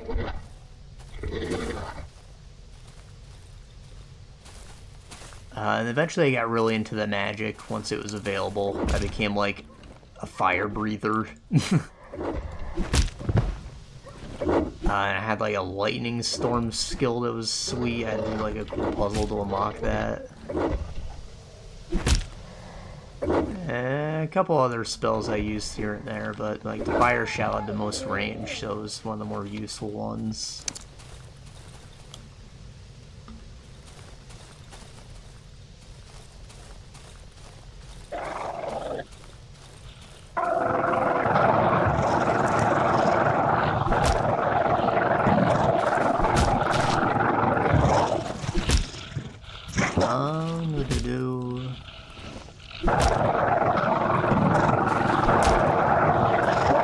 The music was nothing special. It's just kind of like background primal drums. Sounds a lot like Gothic 1.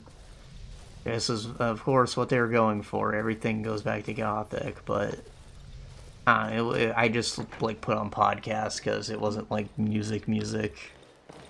No jams, no boner jams.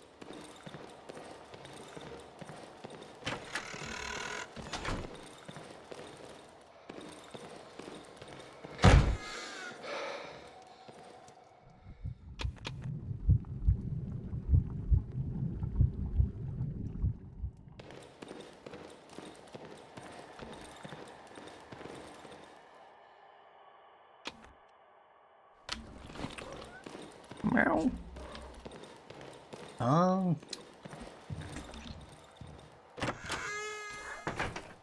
I don't normally complain about games being 2D. I play a lot of them, obviously, but I really do feel that's the one thing that holds Drova back from true greatness. Like, just better exploration, being able to climb on shit.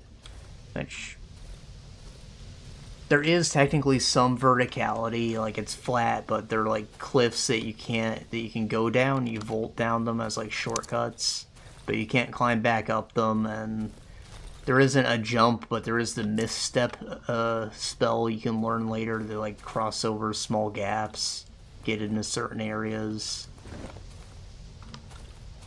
You know, just like jumping, having more verticality to buildings and stuff, especially like ruins, platforming would have been awesome with the amount of like puzzles that they had in the game. Better puzzles, or, you know, more variety to them is enabled by 3D, of course. And, you know, there's more possibilities for combat, especially for making weapons feel different aside from just attack speed and range.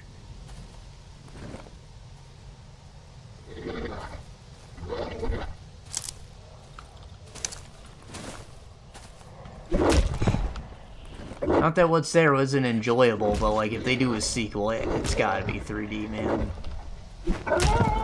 And I like the artwork, though I read in the patch notes that it was cleaned up like fairly recently. It used to be a lot more muddy.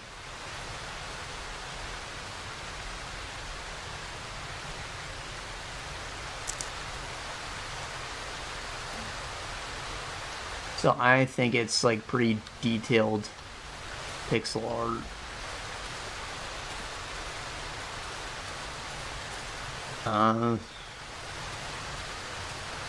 Characters even have like little exaggerated expressions they do sometimes. I really like to laugh. And they're very fond of hawking loogies on floors and in disrespect.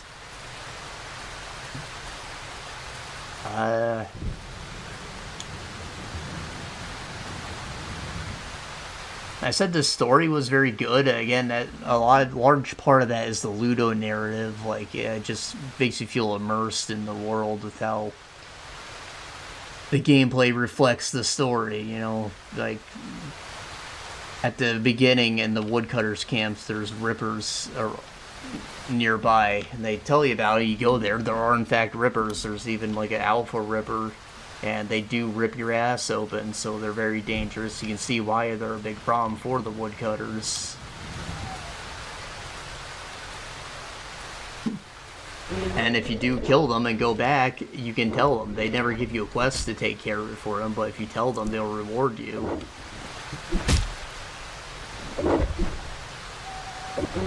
And, you know, figuring out the whole mystery of the world, and again, Act 2 and 3 specifically were really good. I thought the story was great. Just the actual writing, it's not as bad. It's just they could maybe use some more work. It's very common to be like a star sizes you up. Everyone is doing that to you very frequently.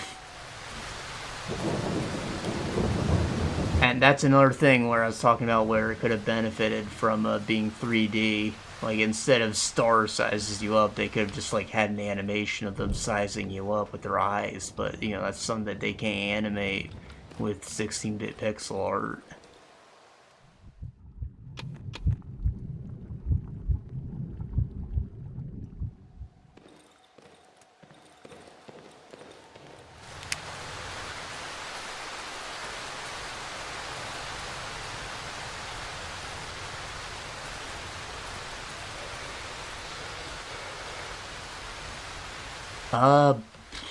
Well, I think enemy variety was fine. Like, by the time you were able to kill an enemy and it's not a hassle anymore, you will dive deeper into an area and uncover new enemies that'll be stronger. But boss variety is pretty low. Off the top of my head, there's the bear, the Leshen, rock worms, I call it a mine beast. It's like usually near ore deposits. I don't know what the hell it was. And the super boss. A couple super bosses for the story, and there's a couple like colossi. So what's that, like 4 or 5? And you fight a lot of them. There's like at least 3 of each. The bear specifically gets repeated a lot. He's almost like a normal enemy later on. He's maybe the first boss you're able to kill though, so that's kind of expected to an extent.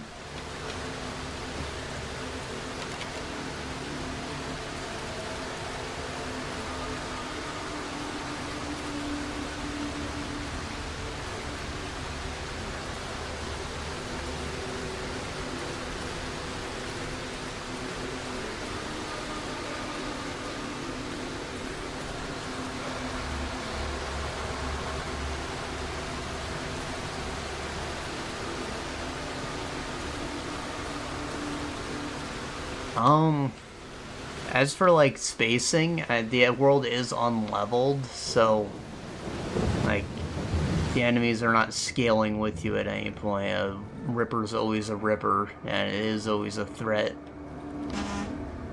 But you know, you'll overcome it eventually.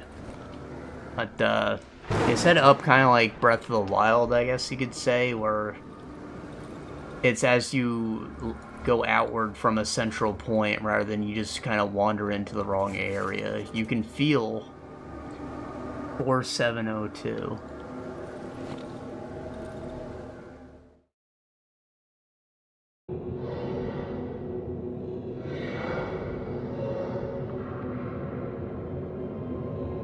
I don't want to be down here right now. You can feel things getting harder as you stray from the main roads. If you are just trying to travel around and get to your faction camp early, which is what I recommend you do to get some decent armor. Of course.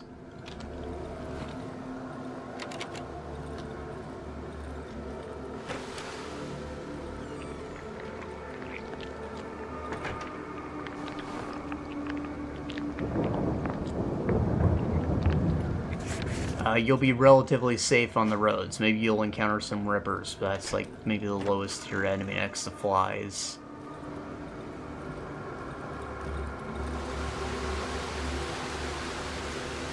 But then when you go off the road, you'll start to find like the birds or the bandits, or the higher tier bandits, or crocodiles and frogs and blood flies, and you know, all kinds of other things.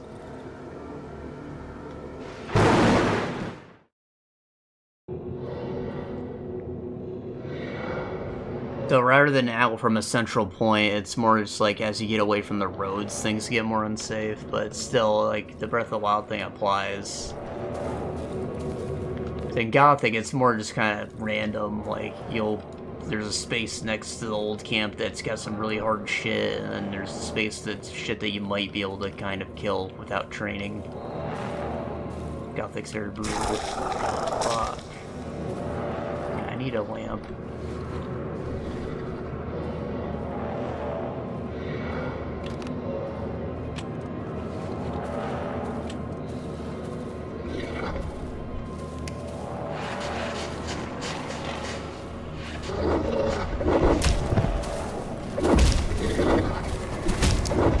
Should have threw a Molotov at that.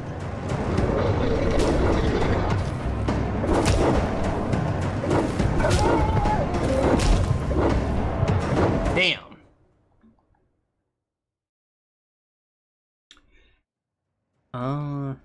I thought it was good. I liked how the difficulty progressed as you played.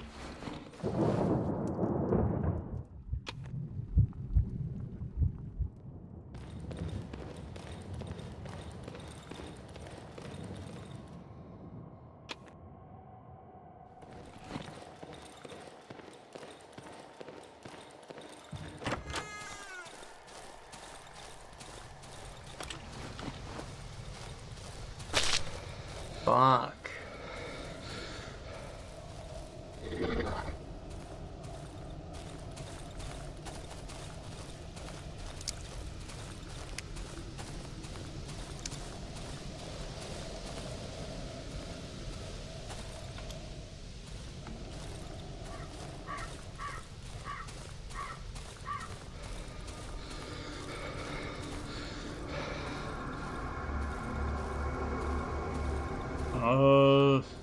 I said exploration was rewarding because of the plants, but there's also like unique weapons and armor to find, and you can find skill stones too, and learning shrines that give you extra skill points. So like there's just a lot of good shit to find.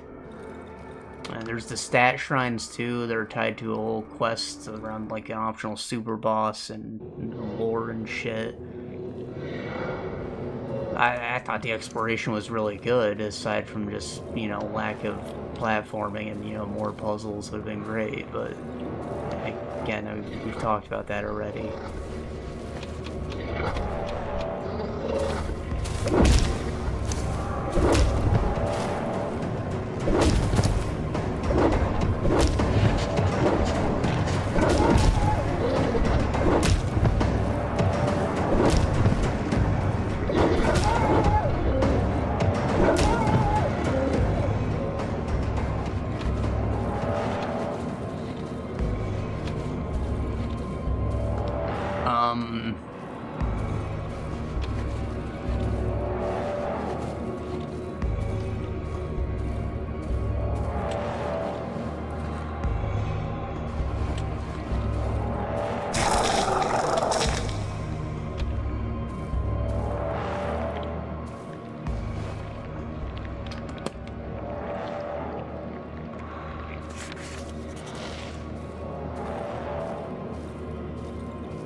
Fuck?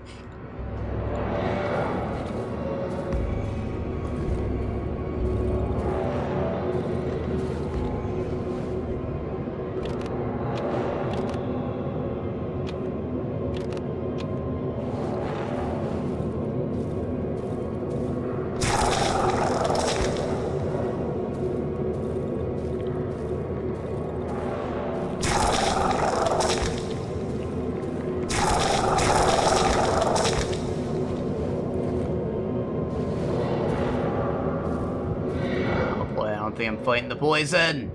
No!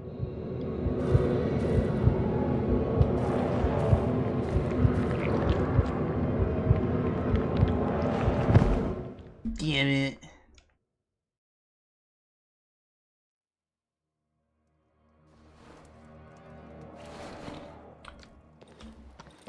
Oh.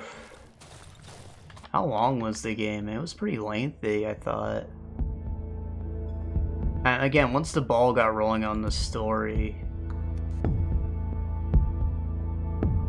it started to wrap up pretty quick, but with difficulty and just the initial, like, exploring new areas, I spent 46.5 hours about. That's pretty good. I mean, it's, for something that looks like the way it does, I was expecting less, but that's, like, very solid length for the kind of game that it's trying to be, actually. Maybe a bit longer than Gothic, even, right? I feel in most ways it pretty much surpassed Gothic. In fact, I wouldn't even call it a Eurojank game. Like, it's trying to emulate Eurojank without being jank at all. It's just good. I forgot to mention the charms. Like, I talked about them existing. You have 4 ring slots. At first, rings are a little boring. They're just like, you know, stat increases, but eventually they become like perks almost, and there's a lot of variety. They can be real build changers.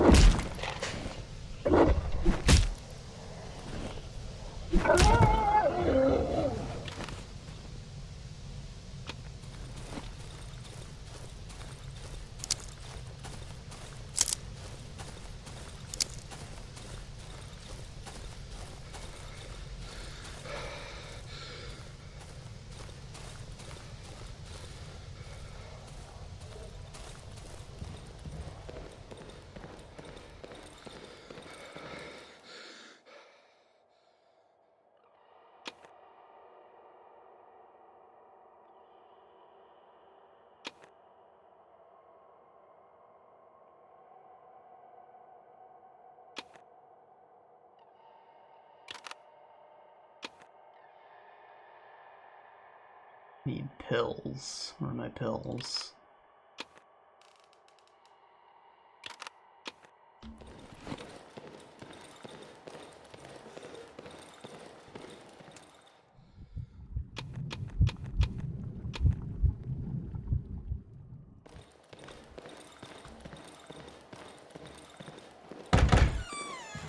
I think it's very likely that I'm gonna die trying to get my shit, but I want my shit, so I'm gonna die.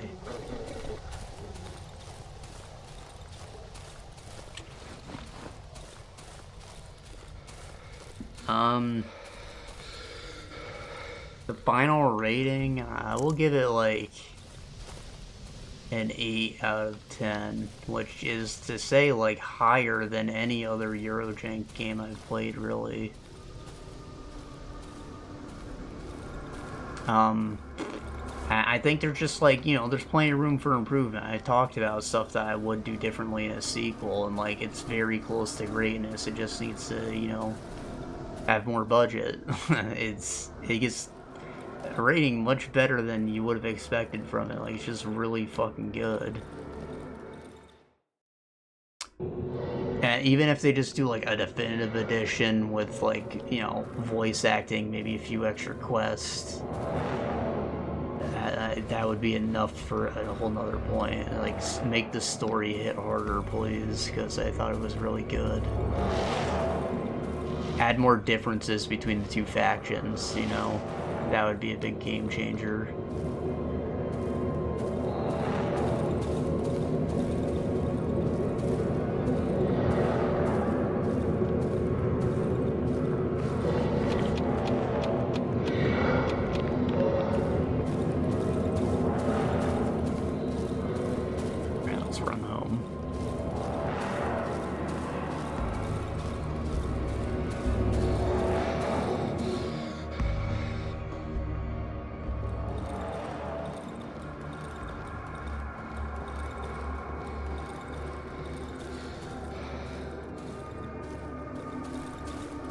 I wonder if all those sick people are because this is where the doctor lives. It's possible.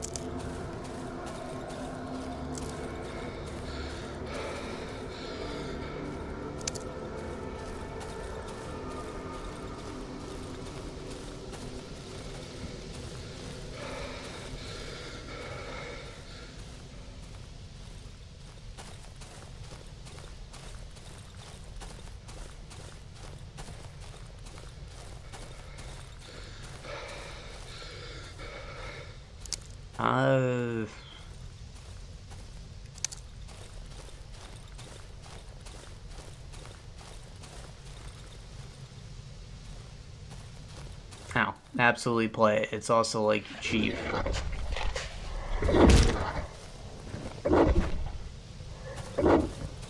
Did I go too far to the... Fuck. Let's run.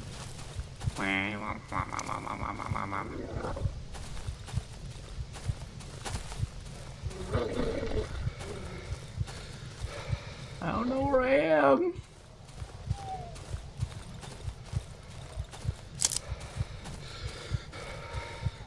I think I went too far west, so I'm just gonna go east. Hope for the best.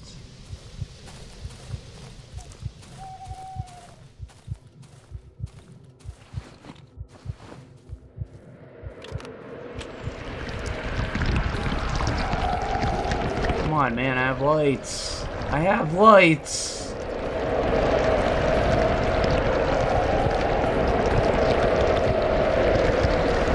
By a structure of sorts.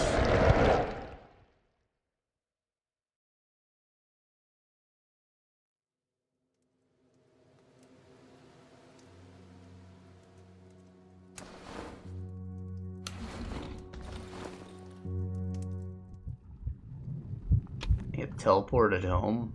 No, I did drop stuff. That's okay.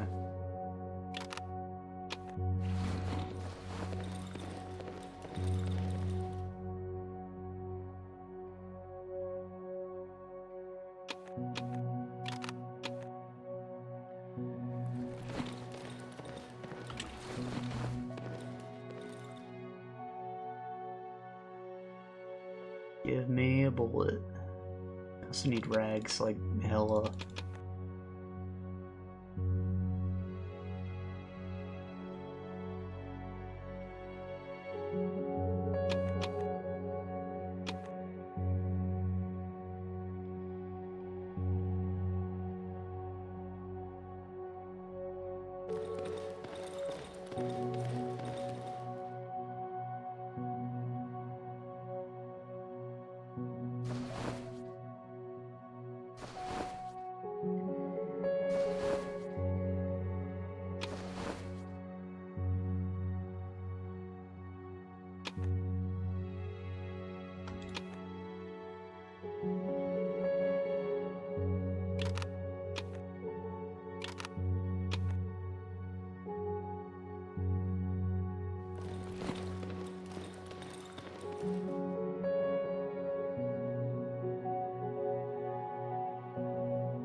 So where the hell might I have died?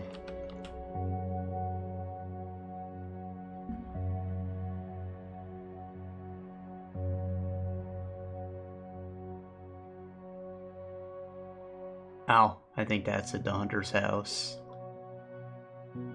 What that red mark is.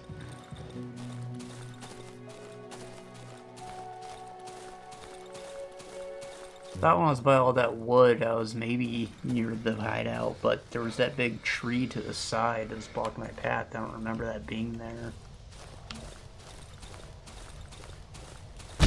I guess it is. This is it.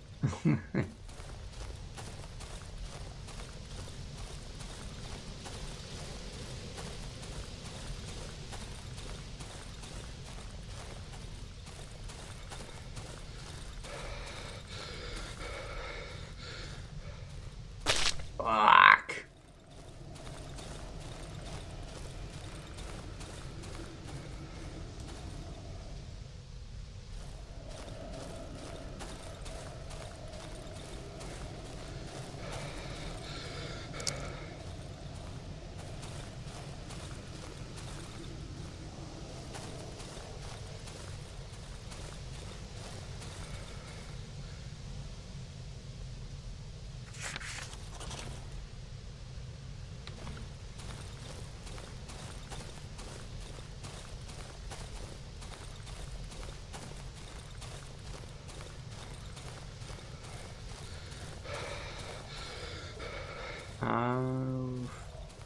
I think that's it for the games on the list, but I did also finish a couple shows. And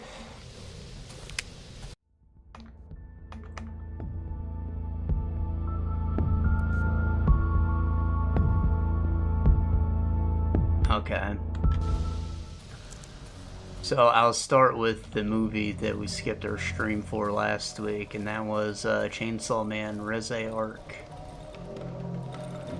So I guess MAPPA decided they want to do movies now instead of seasons for anime, so this is like the next arc of Chainsaw Man. It's not a one-off movie.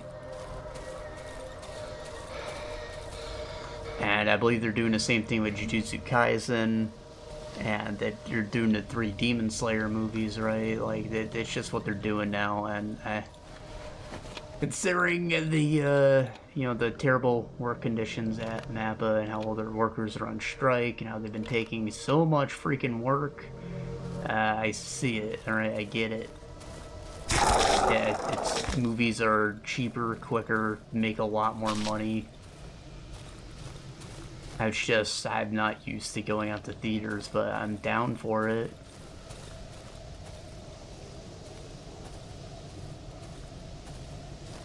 But yeah, so TLDR, this is like canon. It is the next part. If they do like a normal season 3, you will need to have watched the movie.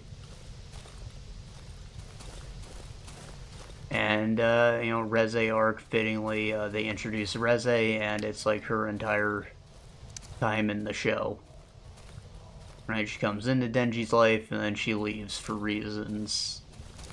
It also works really well as a movie, because the first, like, half of it is really slow. It's just like him going on dates with, both Reze and Makima.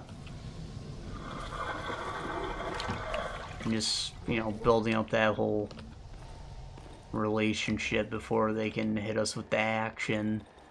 And the second half of it is just like a long fight. And he fights a very powerful devil, the Bomb Devil, as well as the Typhoon Devil, but she goes down kind of easy, in my opinion.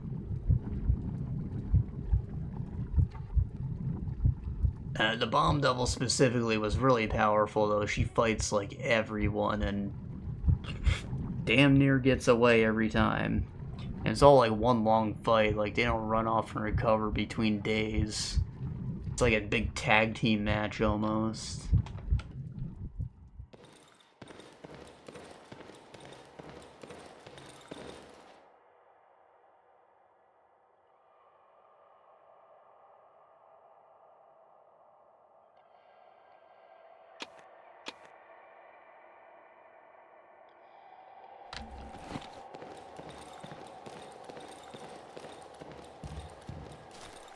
Oh,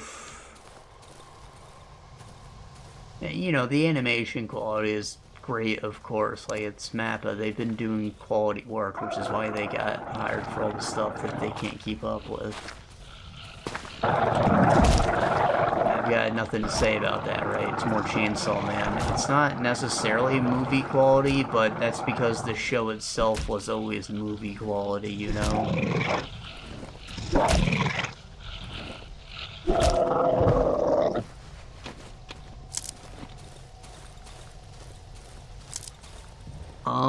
Denji kind of gets a new power, and he just, like, gets told that he can do something based on another devil's knowledge of what the previous chainsaw did. But he's also a dumbass, so he doesn't use it the way he's intended, and it's very funny. But, you know, he does something cool with it. Couple cool things, actually, different uses. It's nice to see that his power is growing in a creative way.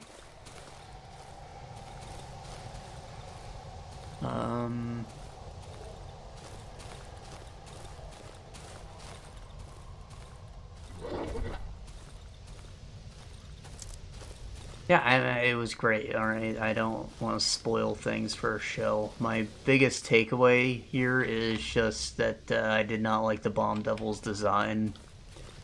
She's just like H.R. Geiger alien head.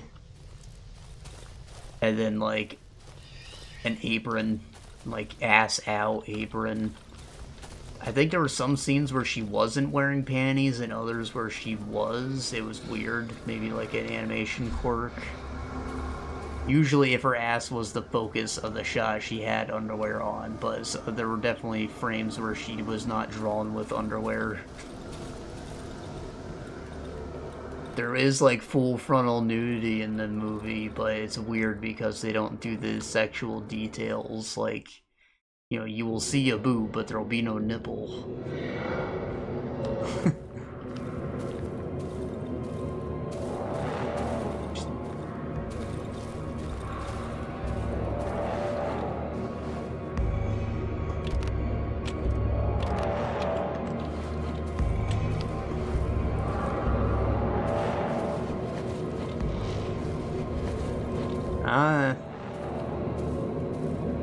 She did, however, have, like, transformy limbs, kind of like Generator Rex. Like, her arms and legs would transform into various bombs. And, like, the human form had, like, a neat trigger, kind of like Denji has the chainsaw rubber rope. They have something similar.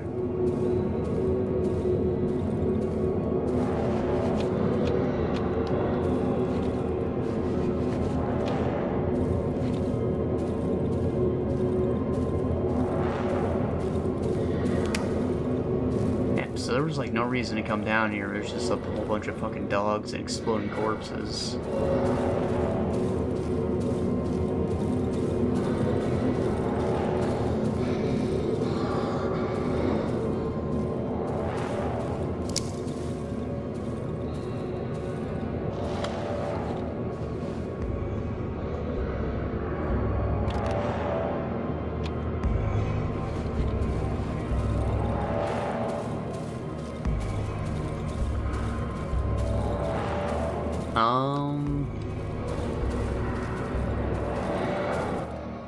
Also, a lot of characters die. Like, again, the devil is very powerful. They, like, march right into the HQ and just fuck a lot of asses.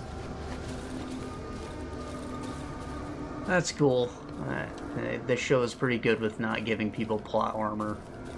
Except for Denji, I feel like he gets maybe wrecked a little too hard.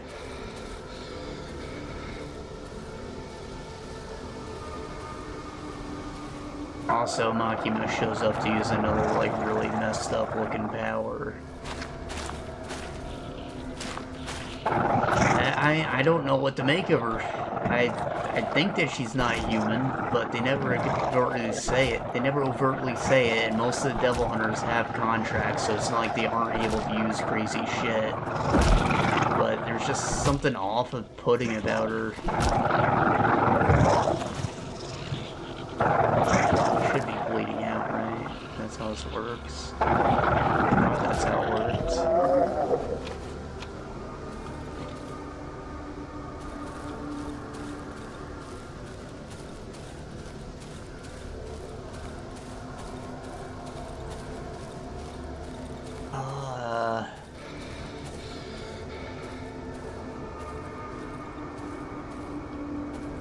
Yeah, that was great. Definitely watch.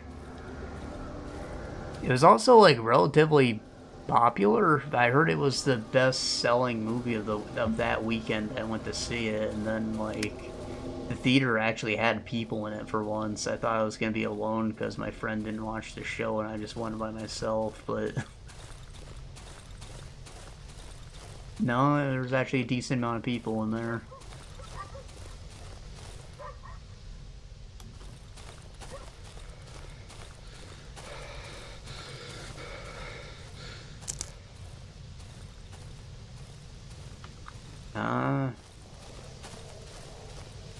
Now, well, I thought that was great. It did kind of feel just slightly flat in comparison to the last show I watched, which has been on my list for a while, but, what's its face, Critical recently made a video gushing about it. I'm like, okay, I'm moving this up on my list to, like, the next thing that I watch now, because he said it's amazing, and, it sure was amazing. And that's a 2B Hero X. Now again, it was already on my list. It's the studio that made Link Click, which I'm in love with, so like I was looking forward to seeing what they did next.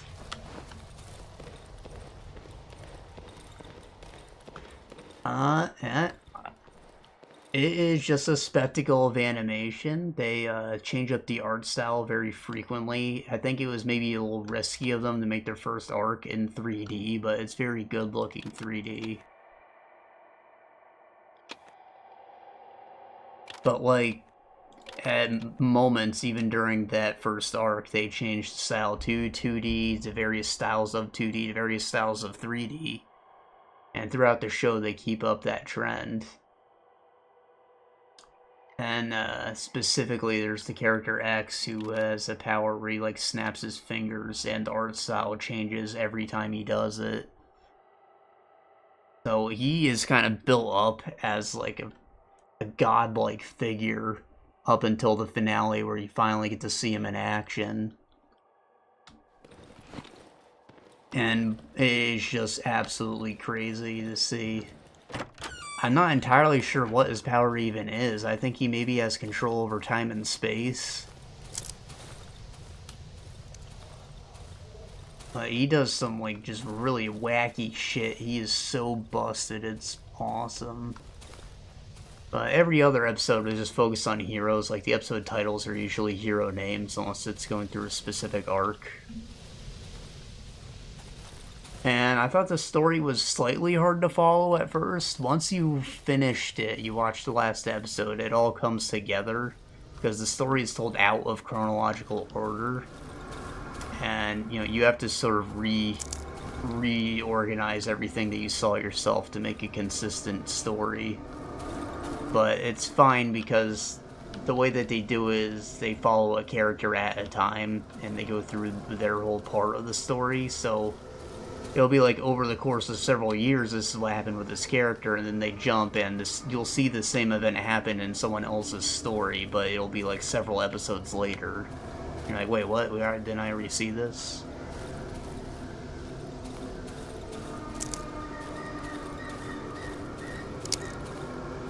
But it all comes together in a really cool way.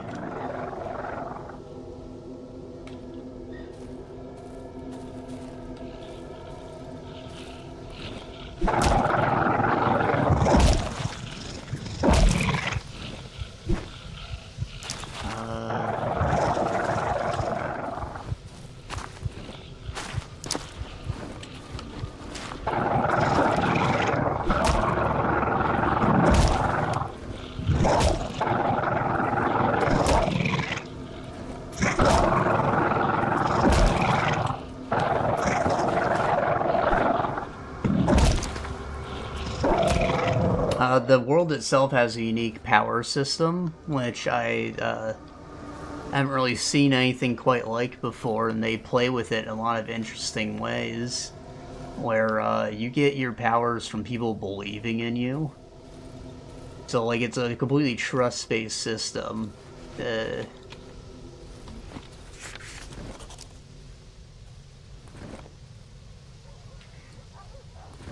I want to use a different example from what Critical did. We'll go with Lucky Cyan. So she's a survivor of a plane crash. That's very lucky, right? So people thought that she was, like, lucky from birth, and that kind of, like, influenced her trust value. And, you know, she just had, like, lucky guesses playing rock, paper, scissors or something. That, like, the kids all thought that she was, you know, lucky, and that just kept influencing her ability. Eventually, the people at the orphanage she was raised at were, like, she turned her into a sort of cult leader. People would pray to her for good luck, and that built her trust value even further, and, you know, eventually she breaks out of that whole lifestyle and becomes a more conventional hero, but, like, luck is her thing, because people think that she's lucky. And she kind of loses her power for a while after she runs away, because she's no longer the cult goddess symbol.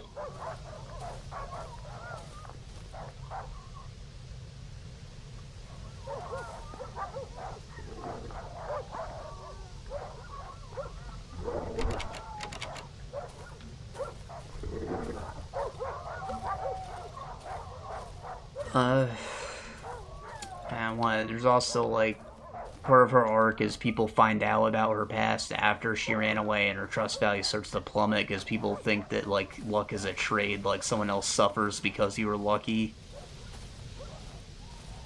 A good example, something that I have personally experienced, I found, like, a wad of $50 just on the ground outside a store. And, you know, that's awesome for me, but someone also lost $50 because I took their $50 off the ground. So, you know, my fortune is someone else's misfortune. And I was like, you know, people are starting to lose their faith in her. She's becoming more unlucky. That's how the power system works. You will grow stronger if people think that you're strong, and, like, is the thing. Towers haven't, like, been in the world for crazy long. Some event happened that made it occur.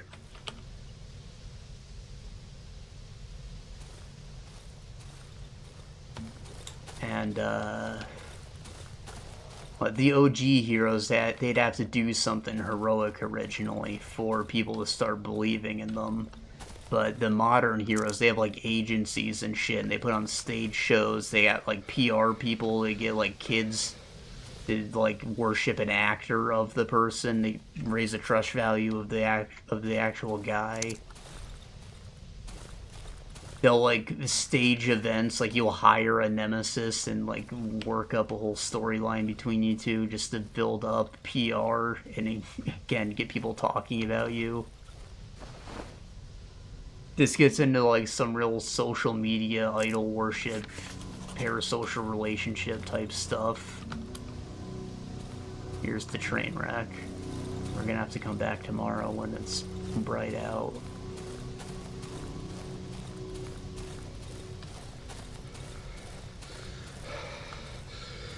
I mean, you might think it sounds silly, but like it really does get deep. Like I'd compare it to Death Stranding in some respects, with how deep it goes into the whole social media thing. And they explore like so many different angles of how this power system works with all the different characters. And how the heroes aren't even like being heroes anymore. They're being like clout chasers. They'll fight other heroes without even like being a villain or anything, because they just want their power, they want that clout, they're jealous. And there's like regulatory aspects to it too, with the people pulling the strings at the agencies. Like they arrange the shit that happens sometimes. Because if enough people worship you, you will have infinite power and become godlike. So they kind of want to prevent the creation of gods after the first hero did achieve that status and went a little nutty.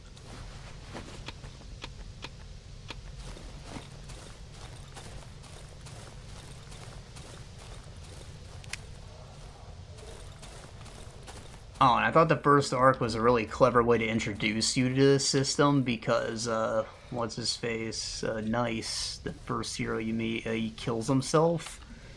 And a guy who looks kind of like him has to become the new Nice without letting the public know that he ever died.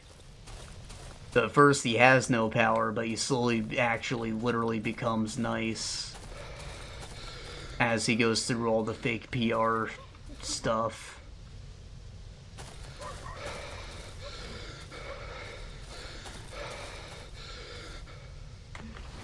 And you'll see that, like, he's not able to do certain things that the public doesn't want him to do anymore. Like, it's both a blessing and a curse having power. Nice's whole thing is that he's perfect. He's a perfectionist, so you become, like, really, like, OCD impulsive.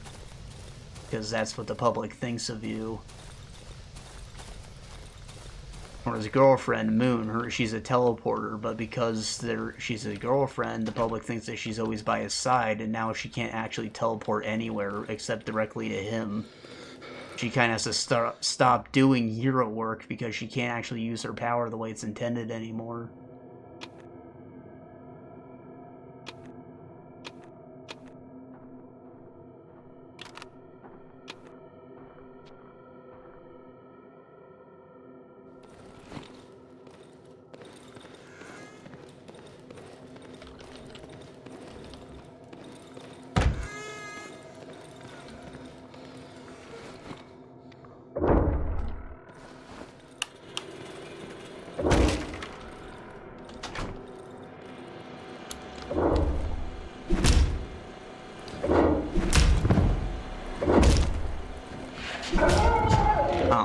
Like, the action was all really good, of course, and the animation in general is amazing, but, like, the action, it's, like, nuts to butts all the time. There's no monologuing bullshit.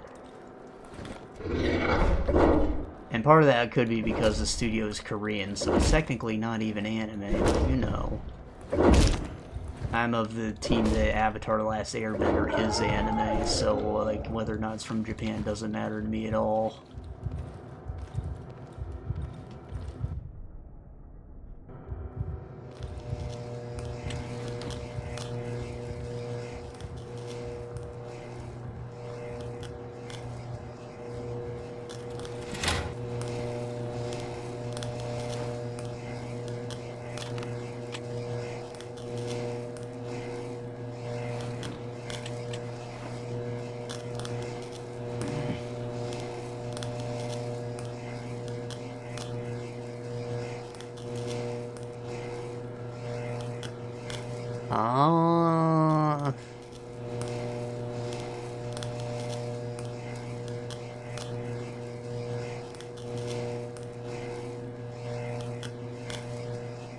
I'd say that the hero names could be cooler.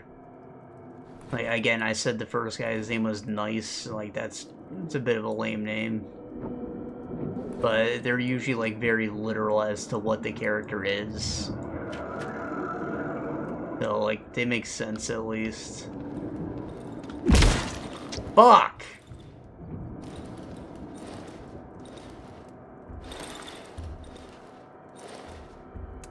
Other than that, which may even just be like a translation thing, I love basically everything else about the show.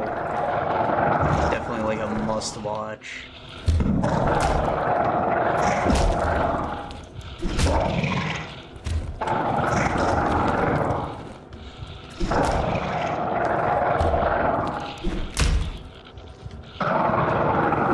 Oh, come on.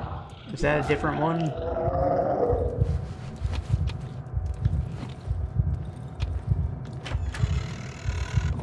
Well out here. We'll try at the moment. Are you kidding me?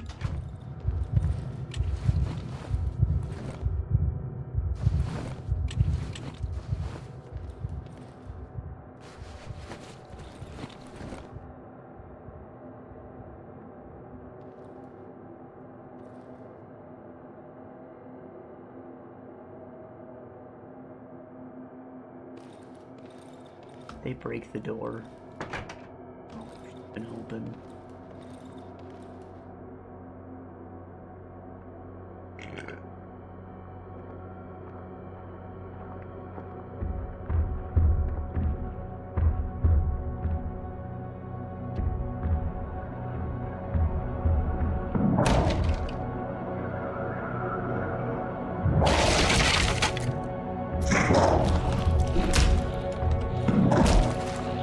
I'm not gonna fight him.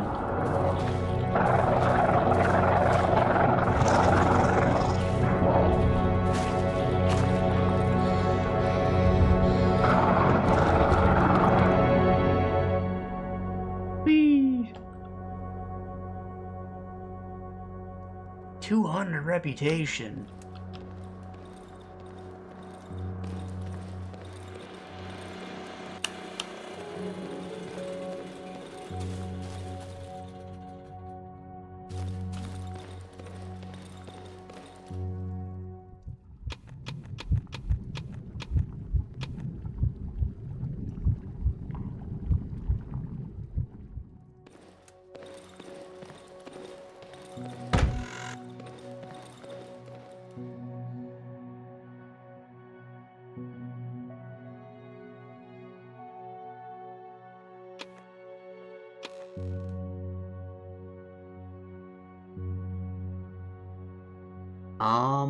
Blah, blah, blah.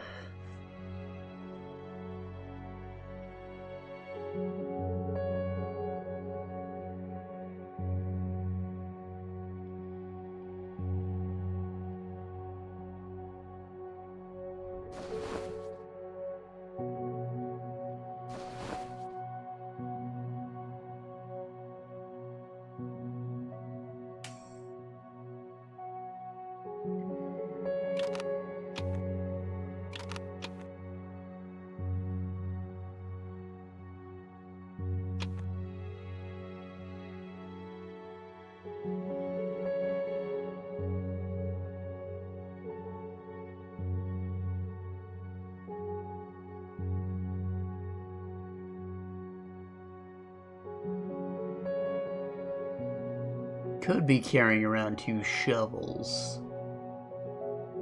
Really, I need an axe. I think the shovel and the axe do about the same damage, but the axe is a little faster.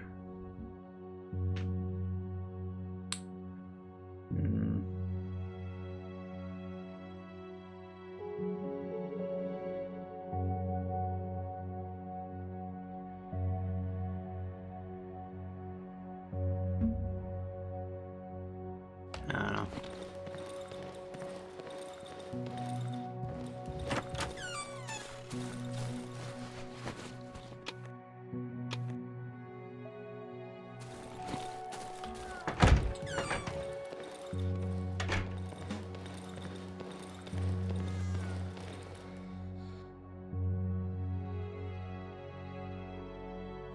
I do need gasoline and scrap. I don't need to scrap that much, actually. I have like 10.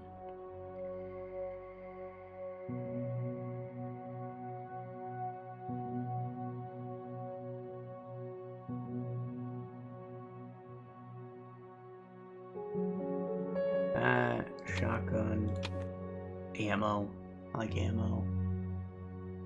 Buy tape. I can make an axe. My assumption's I'm gonna need a second axe blade.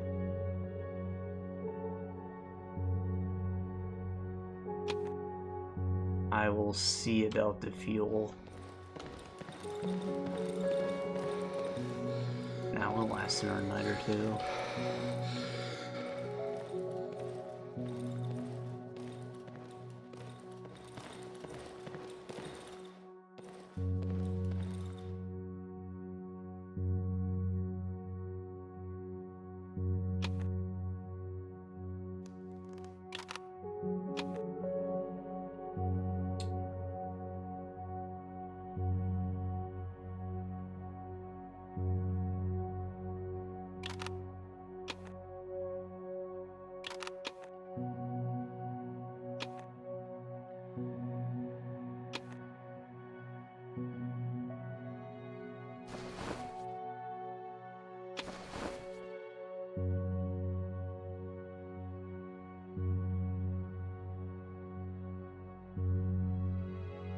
Ah! I can't actually make it yet, fuck.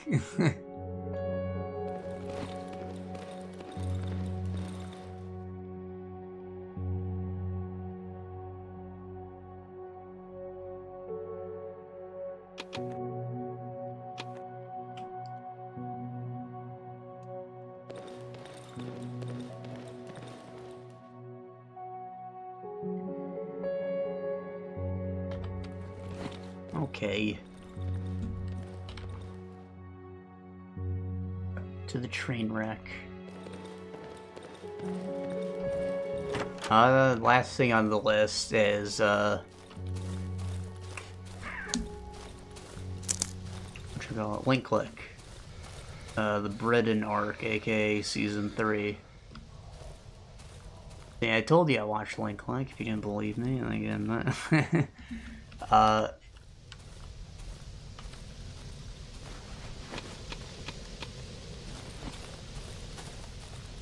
So, it had a bit of a confusing start. My understanding of what's going on is something bad happened to Zhang Jiazhi,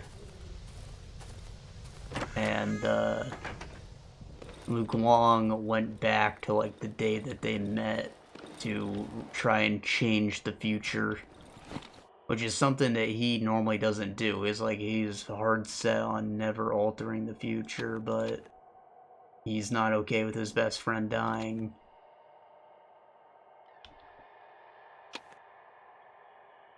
So he somehow went back to the day they met and is now like, you watch the first case that they ever did together, and he is trying to do stuff to alter what the present is, and it does have flashbacks back to the present day after the Season 2 arc. I'm not entirely sure where it's going. Aside from that, you just watch like the first case that they did after discovering that they had powers. It has to do with Zhang Jiazhi's father, who also has a similar power, and his mother has a similar power as well. So we're learning more about like maybe the origins of where their thing comes from. And Britain is Britain. They like go on a trip to Britain. That's why it's the Britain arc. It feels like it maybe wraps up a little abruptly. It's only like 6 episodes. But it technically is their entire time in Britain. They do like one thing, and it's like it's a setup for something greater that's coming, I guess. Still, I wanted a lot more. It was great, but like, goddamn, it just kind of cuts me off. After like 2 banger seasons that had a lot more than 6 episodes, you're just gonna do me like that? Come on, man. Oh my god, and like Lu Guang has another power that he uses. Maybe 2, like considering how they went back the way they did. Like, he's got, there's a lot more to him than he's letting on. I'm very interested to learn more.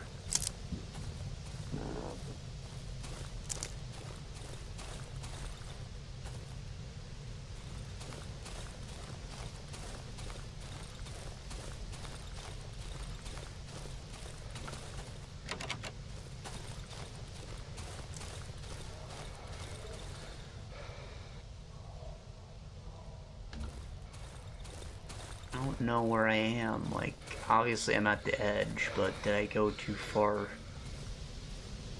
north or not enough?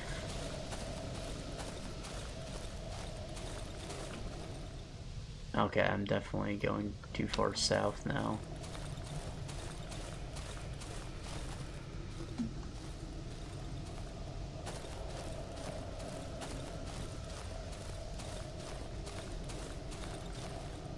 So I don't know if I'm gonna say it's must watch this time. Like the first 2 seasons, absolutely, but because this one kind of cuts off abruptly, I think maybe if you forgot about it like I did, like it didn't really make a splash. I didn't realize that it had already aired last season until I finished 2 Week Hero X. I was like, oh, I wonder if that ever came out. Yeah, maybe you can wait for more to come out so you get a more whole feeling experience. Otherwise, everything was great.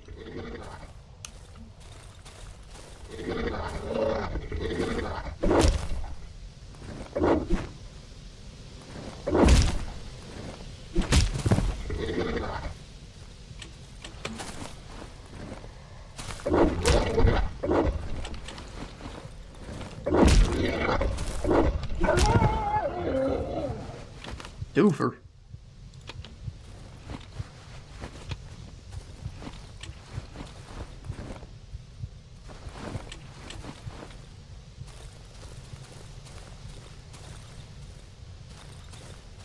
Twofer boofers.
Porn photo.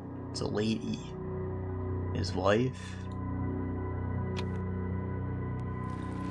So the musician's parents turned into chompers. Were they chompers the whole time, or like, are the people the doctor treats monsters later? Ah, shit. Are they monsters after I like take away the thing that keeps them sane?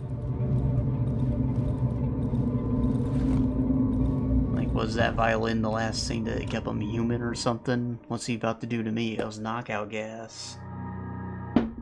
So, you want a doctor's appointment, eh? Boy accidentally set you up. The doctor doesn't try and hide his amusement. Hey, he looks human. You mentioned you'd like to make an appointment. As you can see, I found you just in time. Unfortunately, you won't be able to thank him for it.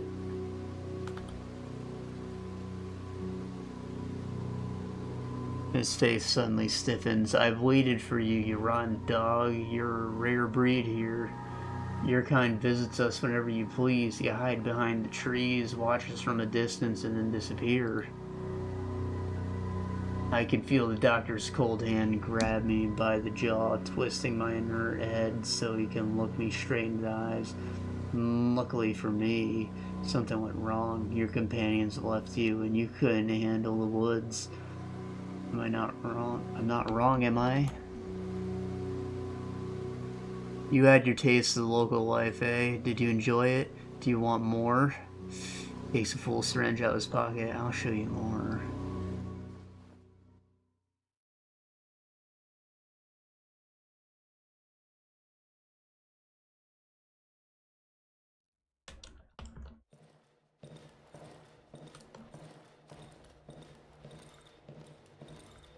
Am I the doctor right now?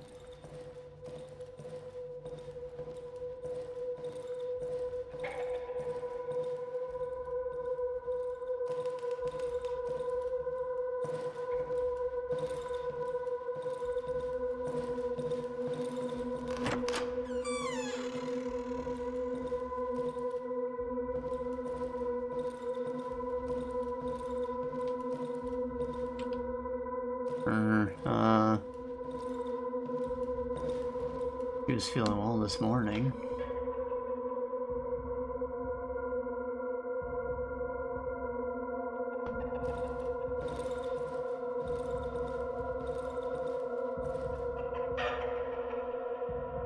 Fetch the doctor, my brews are not working.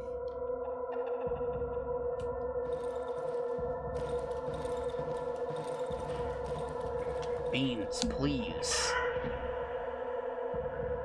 Claws out of my knees, bro.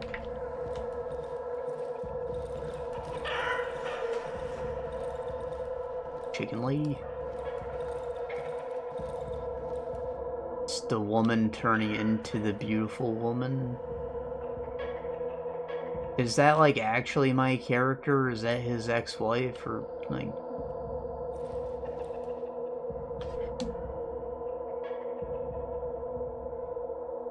I tied up her hands and legs and gave her a sedge so it doesn't hurt anymore. That's all I can do for her.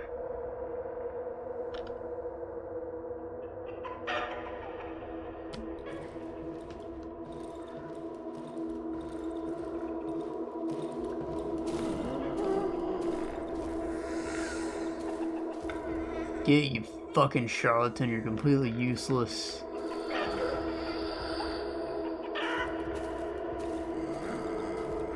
It hurts. Help, do something, save us. Doctor, I beg you, mercy, please help me. You promised to help us, liar. Stupid quack, charlatan, loser.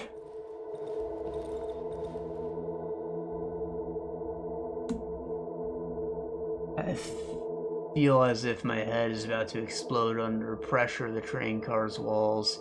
Hello? Can you hear me? I know you can hear me, motherfucker. I barely recognize the doctor's blurry image in the dark.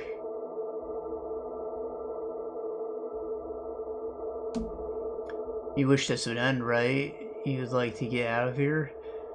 Maybe now you understand how it feels to be locked away, surrounded by deformed, rotting bodies, among the cries of those pathetic villagers. How was I supposed to help them? How? First they begged me for help, now I have to fucking hide from them? The doctor falls silent. It feels like the whole hour is passing by. Can you hear it? It's the walls. They're talking to me. My girl is talking to me. She's calling me. I know she's waiting for me. I must go back to her. She's so close. His voice breaks down. I want to go back home. The pain becomes unbearable. Show me where to find the exit from this accursed place. His silhouette slowly blurs away. Show me where. Where is it? Where?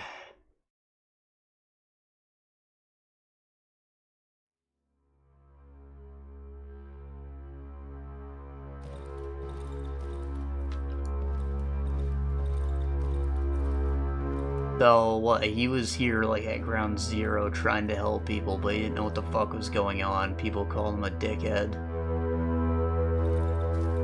But all these mutants are maybe the result of his work, trying to study the disease. Where's the exit?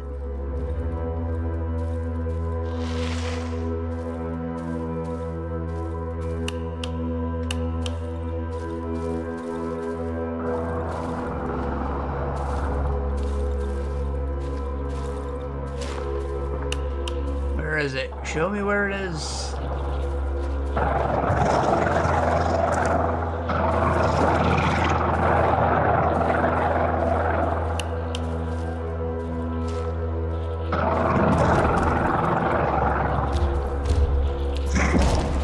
Ah, shit.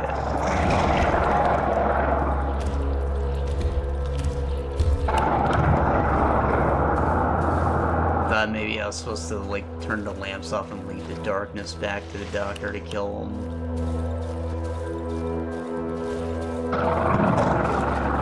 Yeah, I'm just supposed to die.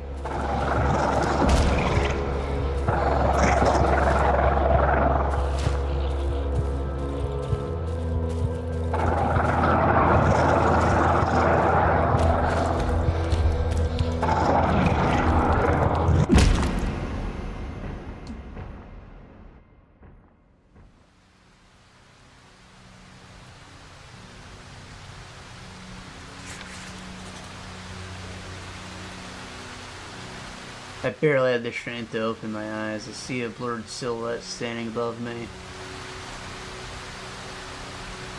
You can be proud of yourself, little rat. You've just done your first good deed, completely unintentionally.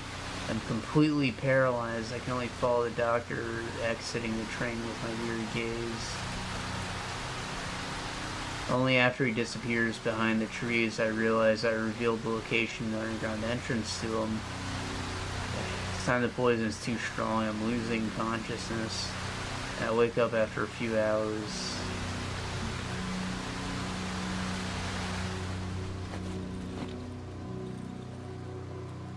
So, I guess he's gonna open the door at least. It doesn't really... I mean, we could have left together. Looks like I revealed the location of the underground entrance to the doctor. He must have drugged me. Fuck this. I must reach before him. I have any chance of escaping this accursed place.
Fuck.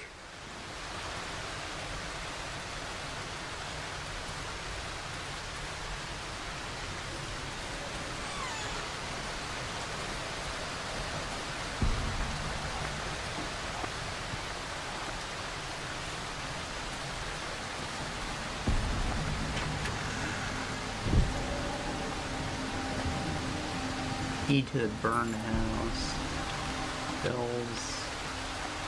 Flickr magazine. The bi-weekly magazine of used issue 1997. 75, whatever. I don't know, some Russian magazine dog. There were voices coming from this house before. What the hell happened?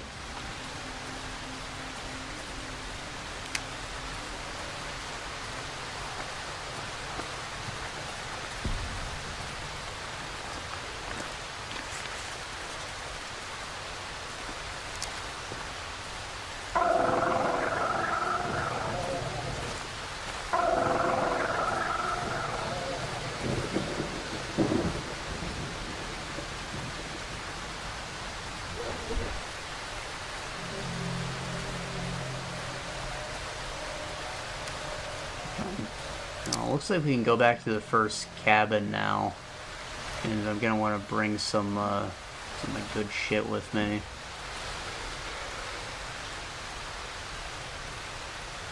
I did read a little bit about the swamp that I mentioned. That apparently that's the last zone, and once you go there, you can't come back. So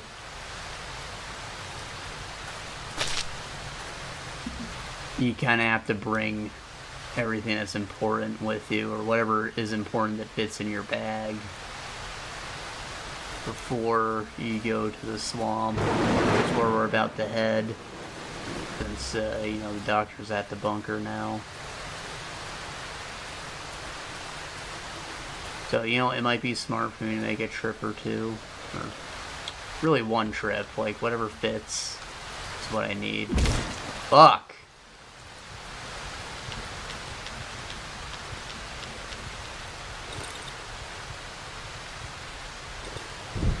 I just gotta be sure that whatever fits is ammo, right? Maybe some stuff for repairs, healing, I don't know.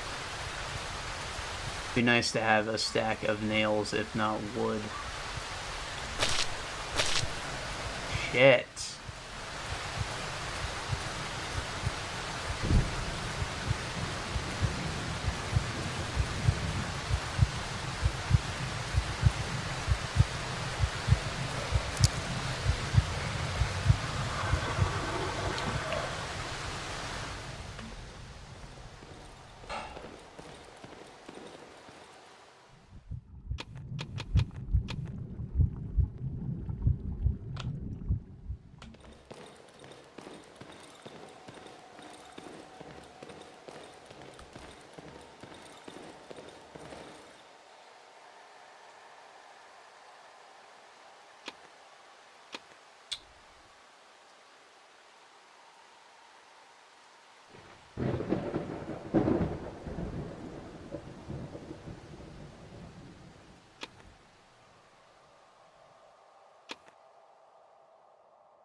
I don't need the Molotovs. I'd rather take something I can immediately use, like duct tape. I need duct tape.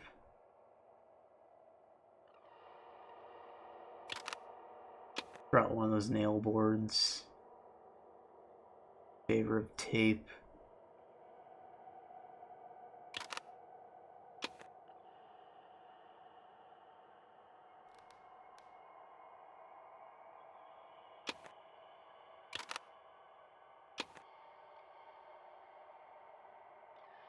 Something like this will have to do.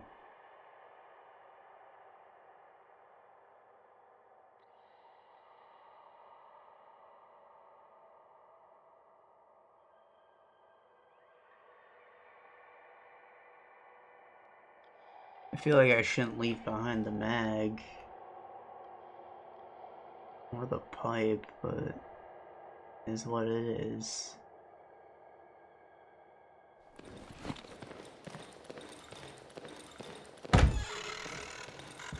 I don't have a gun for the medium caliber mag at least, right?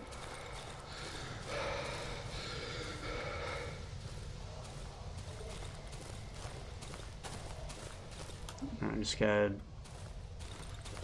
beeline for the shelter.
I don't know if the darkness will, like, pull me away while I'm underground.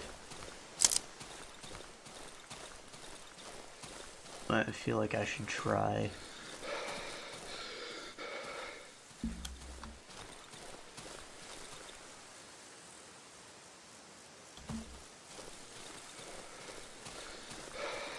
I'm north of my shelter, what the hell? I saw the fence. There we go. Home sweet home.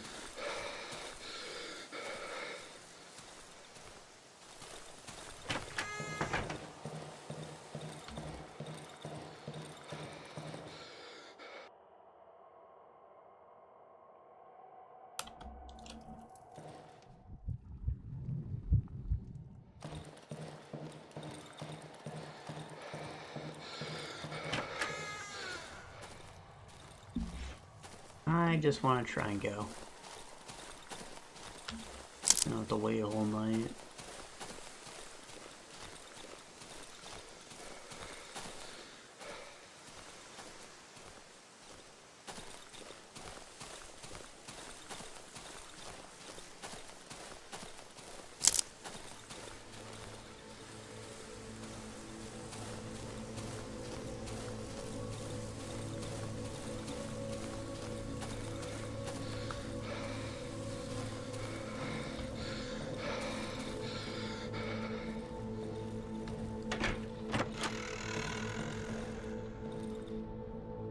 It's here.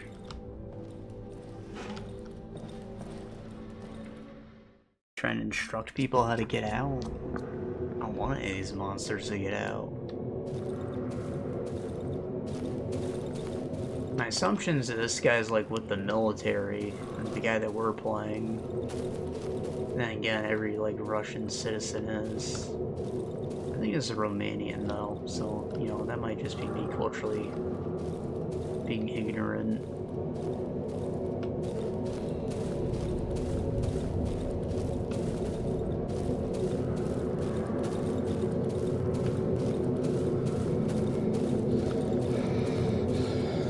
There it is. Doors open.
wanted to pass. Return to my family.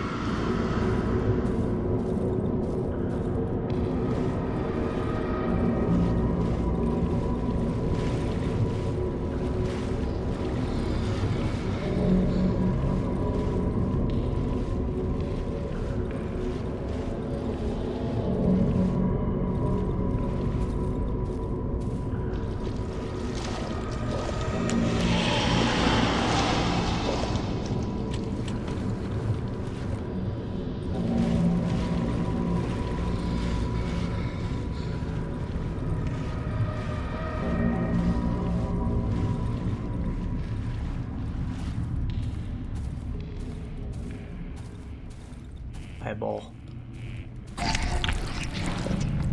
Soft organism growing out of the ground. Ew. Call it soft.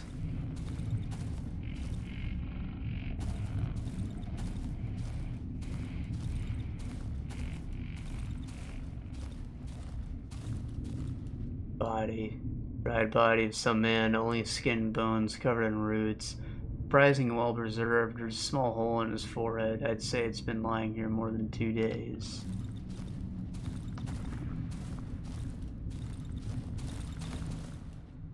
Small hole, like a bullet wound. No.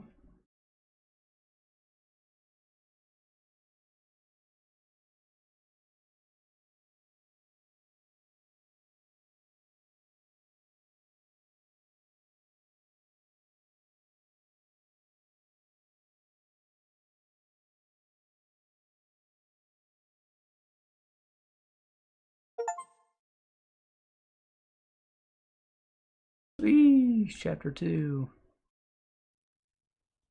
So, did the doctor, like, get eaten by the organism? Broken compressor. Examine. Damaged compressor used to refill oxygen tanks. I should be able to fix it. Need what? I don't know, a box of things. What's my journal say?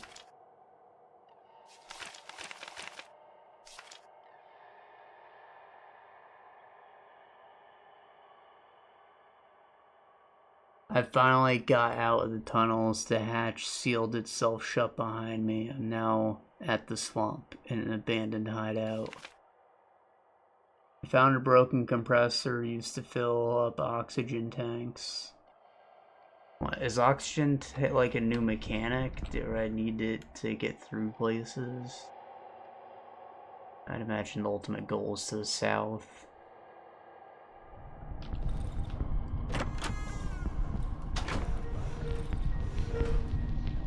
Crate covered in strange organic black shell. I won't be able to open it until I get rid of the substance.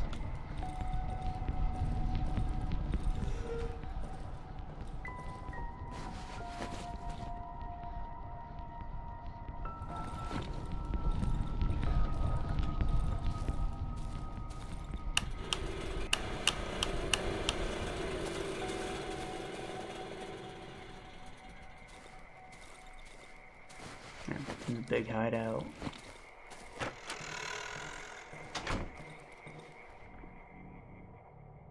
Got a lantern in here.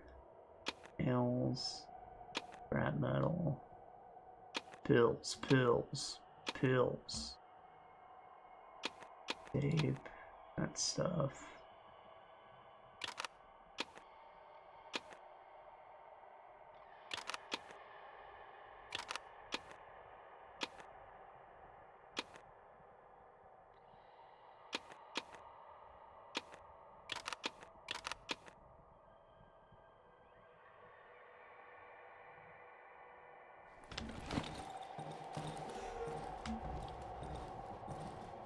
Maybe because I think we're at like a good stopping point with the start of the chapter. I don't know when it saves, but it looks like we're at the start of the day, like it's 9 a.m. So maybe I should just stop here and we'll sort this all out next time. This is the last act of the game, so I'd expect maybe just 1 or 2 more sessions. I'm gonna try and make it 1. We'll see. Yeah, that's all, folks. See you next week. Hopefully.